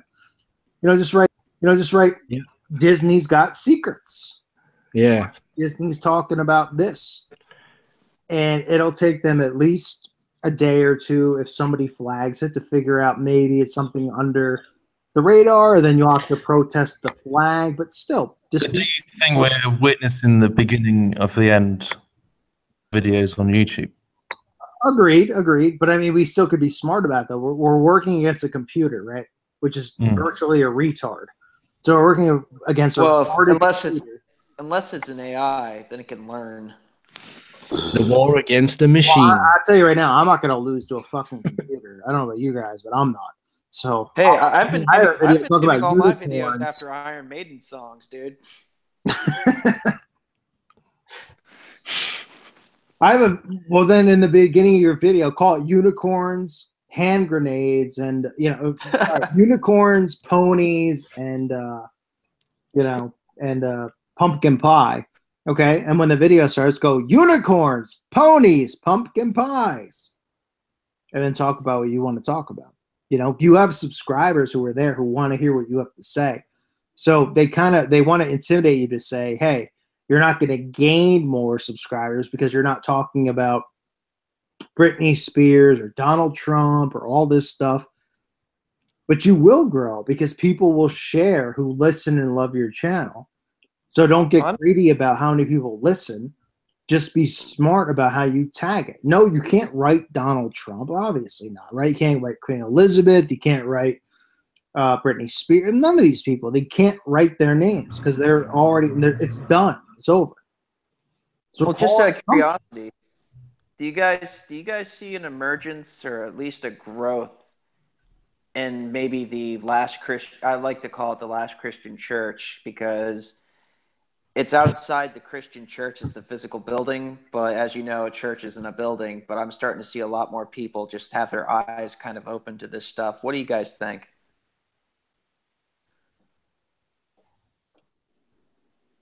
Yeah, I do think we're seeing a growth, a natural growth, because we're reaching lots of people. And I think that's a huge part of what the censorship they're rolling out is about. That's why, like, you have the whole saying, what happens in Vegas stays in Vegas, right? And they're kind of doing that with this whole censorship thing. And, like, we're reaching lots and lots of people, and that's great. But the natural consequence of that is that they're going to strike back at us and try to censor us. And first they tried the demonetization, thinking that, if they took away the monetization of our videos, that would somehow, stop us from doing what we're doing, when it was never about that in the first place. And now they've had to move to full-on censorship. But that's going to bring forth the rise of alternative platforms. Like, as we were talking about earlier, does ask.com, Ask Jeeves still exist? Well, if you type in, does MySpace still exist? Supposedly it does. But I mean, that's going to be what happens to Google if they keep doing this to the people that are creating the content that is driving the viewers to their platform. But Titus, the one thing I'd say is you're 100% right, is that use another platform, tag it the way it should be tagged for people who want to find truth. But remember that, that's the problem with YouTube. I said it a million times. People are like, why don't you get off YouTube and go somewhere else? The problem is not us. The problem is them. The listeners, they don't want to go. They won't leave. And they refuse to hear us going, you won't leave. They've tried it. I mean, look at every channel that's been successful. It's been like, all right, I'm getting off. I'm going somewhere else. Nobody's going to follow them. They're and listen, I love the people who listen to our channels, obviously. We're saying is that they're the ones who come here, right? So if I left, they'd be like, all right, well, he's gone, but I can listen to Titus, or I can listen to Richie from Boston, or I can listen to Run to Christ, or I can listen to Roundsetter's Eye, or Colonel Casper, or Mario, or whoever, right? And they'll just kind of forget about the other channel. They won't leave the platform. So the issue, to me, mentally, how I look at it is going, upload here, be smart about how you choose your words, and then look at other platforms and gain followers there too through, proper keywording there. Because the people who follow Titus and follow Run to Christ and follow me and follow all of us, right? They're going to listen to the majority of our videos. Granted, they're not going to listen to every one, because you're going to be like, it doesn't really interest me. Yeah. But the title doesn't have to be, Britney Spears exposed. It could be whatever, which might involve her or involve someone else. You have to just be smart about it and not let them win and defeat you and break you down. Because when they break you down, then you're just all of a sudden going, oh, okay, I'm going to just go to I'm going to go to a MySpace or whatever these other platforms Don't you are. think it's important before the the censorship really comes in to start trying to transfer an exodus across to a different platform to retain that community? Yeah, so I do, but I also believe you could do backup channels. You could do you could back it up to another platform, but it doesn't mean that they're going to follow you at this point. So it's like you want to back up another platform. People are going to be like, all right, well, he still has his YouTube channel, right? Yeah. They're not going to run there and be like, I'm going to go here because rounds. You got to give them a reason to go over there, aren't you? You got to maybe make one video that's not on YouTube to migrate them over a bit. I've tried that with my backup channel. Plus, it'd be like it's an interesting dynamic, I guess. But yeah, you would need people still on YouTube to kind of pluck the rest of them back over there too. That's right. I don't. This is the thing, though. I'm going to be honest with you guys, and you guys might call me crazy. Go for it. What happened with YouTube right now is going to be a massive fail, because YouTube, and I know people are going, "Oh, you're just trying to be optimistic because we're all working on this platform," but they're trying to make YouTube into Hulu and Netflix with YouTube Red. So they're having these exclusive shows which are god awful. They're not funny. They're really bad. They don't realize that the content creators created the platform, and they're going to have to make a decision if they want to allow this platform to continue on because of original people who aren't a part of their system, or if they want to force feed people, because Google Google won't go broke, but YouTube will go under. 100% will go under. I mean, if you guys have seen the trailer for the YouTube Red stuff, they want people to subscribe almost like it's Stranger Things and all these other shows, right? They're like, subscribe to YouTube Red for this stupid cop shows. And oh my gosh, start during the Yankees game. It's like, what is this? It's the worst shit I've ever seen in my life. It's like, oh, you got to get YouTube Red. No more commercials. So you can watch a channel like mine. You don't have to pay for ads, but they're going to push content creators off. They think they're going to turn this into Hulu and Netflix. They're not. Nah, they're not. Because Hulu is struggling with that as it is, and so is Netflix. Netflix has, original shows that people actually are pretty addicted to, which is really weird, but Hulu is struggling big time.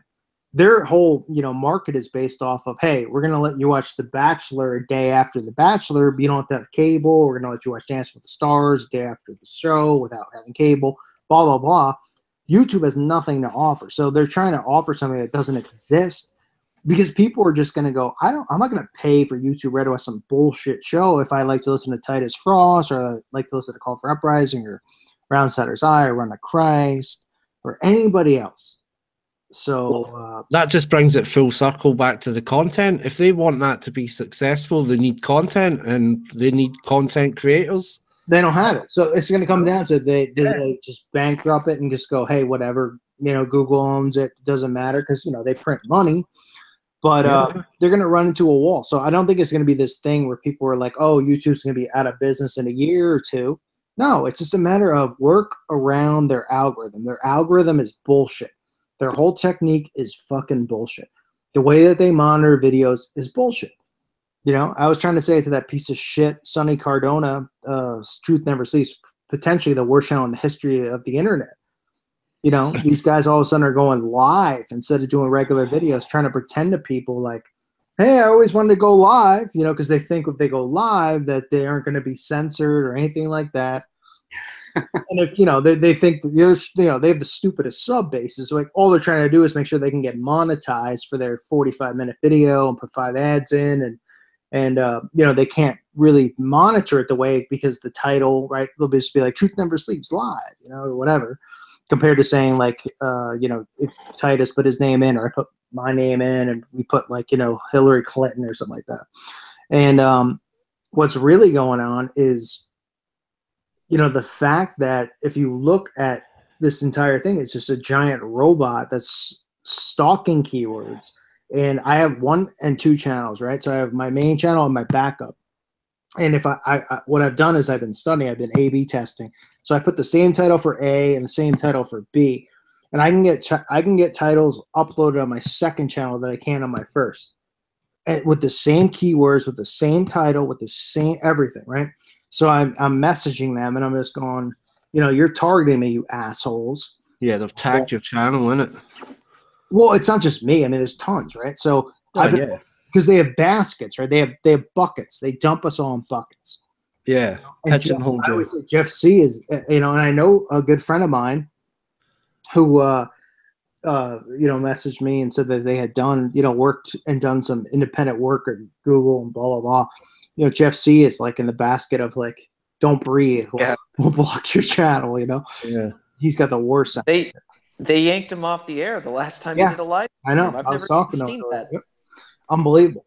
Just for bullying, Jimmy Kimmel or whatever, or saying, I hate these fuckers. He's monitored completely. So what they do is they put certain channels under into a basket, right?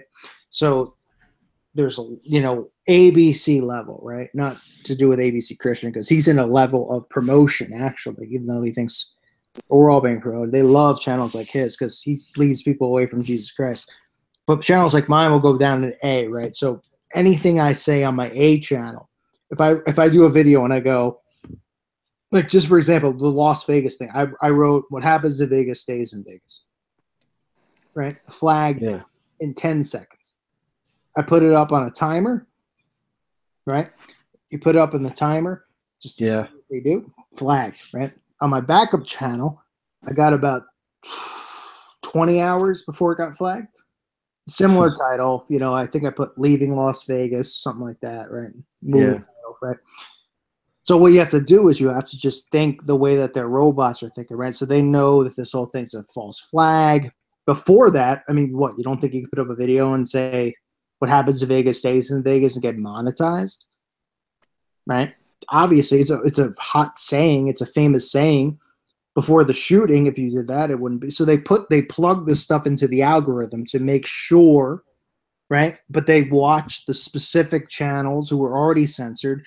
And then if you have Vegas or these keywords listed in, depending on who you are and where you are, they'll flag you at some point in time, whether it's instant or it's a day. You'll get flagged. Yeah, that's what I've seen between my A and my B, my two channels. I've uploaded them both at the same exact time, and then I watch and see when are they doing it, when are they flagging it, what are they saying, why are they flagging it, and they try to, you know, the second channel doesn't get the flag as fast as the first, and it'll be like, hey, come to, you know, what happens in Vegas stays there. You know, I won't write anything else because I'm not going to be like, come to Las Vegas to this hotel and make money. Then they could be like spam, you know. So it's like I could technically say what I want in the title, right? Yeah. You know what I mean? Because I'm not going to be like Las Vegas false shooting exclamation point, because clearly, you know, that isn't going to fly. Yeah, you're just asking for it with that. Right. So you just have to work around their bullshit, and they are looking for you to work, you know, for you to put to be stupid. They want you to be dumb. They want me, they want Titus, they want all of us to just be like, okay, there's a shooting tomorrow in New York. Just be like, New York shooting, you know, instead of just naming it a smart way, you know, so your subs know what you're talking about, and then other people will find it. Because if you write New York shooting, Las Vegas shooting, they're going to block it from anyone ever finding it. Yeah, well, on that note, guys, I'm going to have to call it a night because it's literally crazy o'clock over here. And yeah, it's gotten late here. And, Yeah, it's gotten late here on the East Coast, too. It's like, so I'd just like to take this opportunity to thank Titus for inviting me. And I've really enjoyed the conversation tonight. So thanks to Black Cube, Call for an Uprising, and Round Saturn's Eye. Let's do this again sometime, guys. definitely. All right? It was really nice meeting you for the first time. I've been watching your work, and I got to say I love it. So it was cool to talk to you.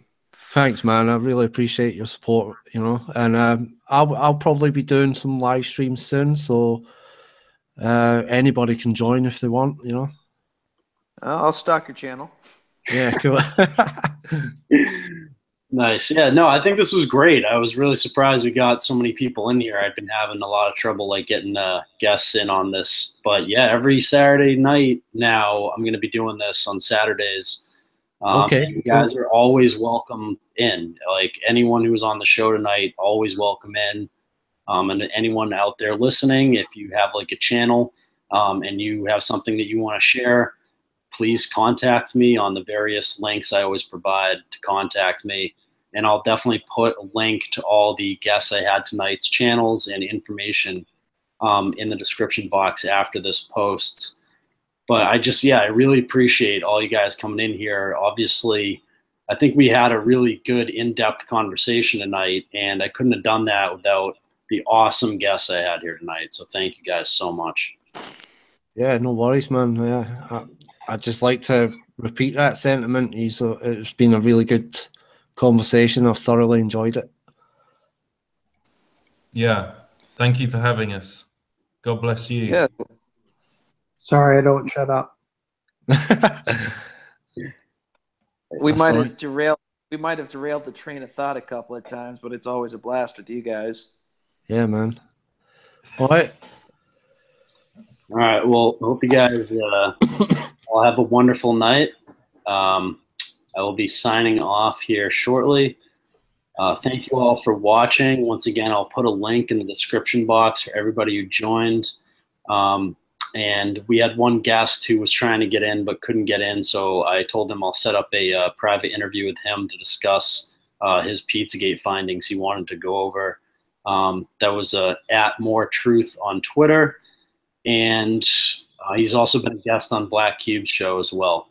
So thank you all very much. I hope you all have a wonderful night. God bless all you guys. God bless you, my guests. Thank you so much for joining me. I know it's really late over there in the United Kingdom or in Israel, which is even further away. So I hope you have a wonderful night, and thank you again, everybody. Thank you. Thanks, Titus. God bless you. Just a note for my subscribers, tomorrow I always do the Sunday Spiritual Warfare live stream. So I'll be going over one of the different parables in a reading. And tomorrow I will do the Ask Me Anything question session that I always do in the Spitting Truth with Titus thing. It's just almost 2 o'clock in the morning. And I want to give the questions that people submit to me on Steemit and on Patreon their due diligence. So I will cover those tomorrow. All right. Thank you, everybody, for watching. Please share this and take care, everybody. Peace. God bless.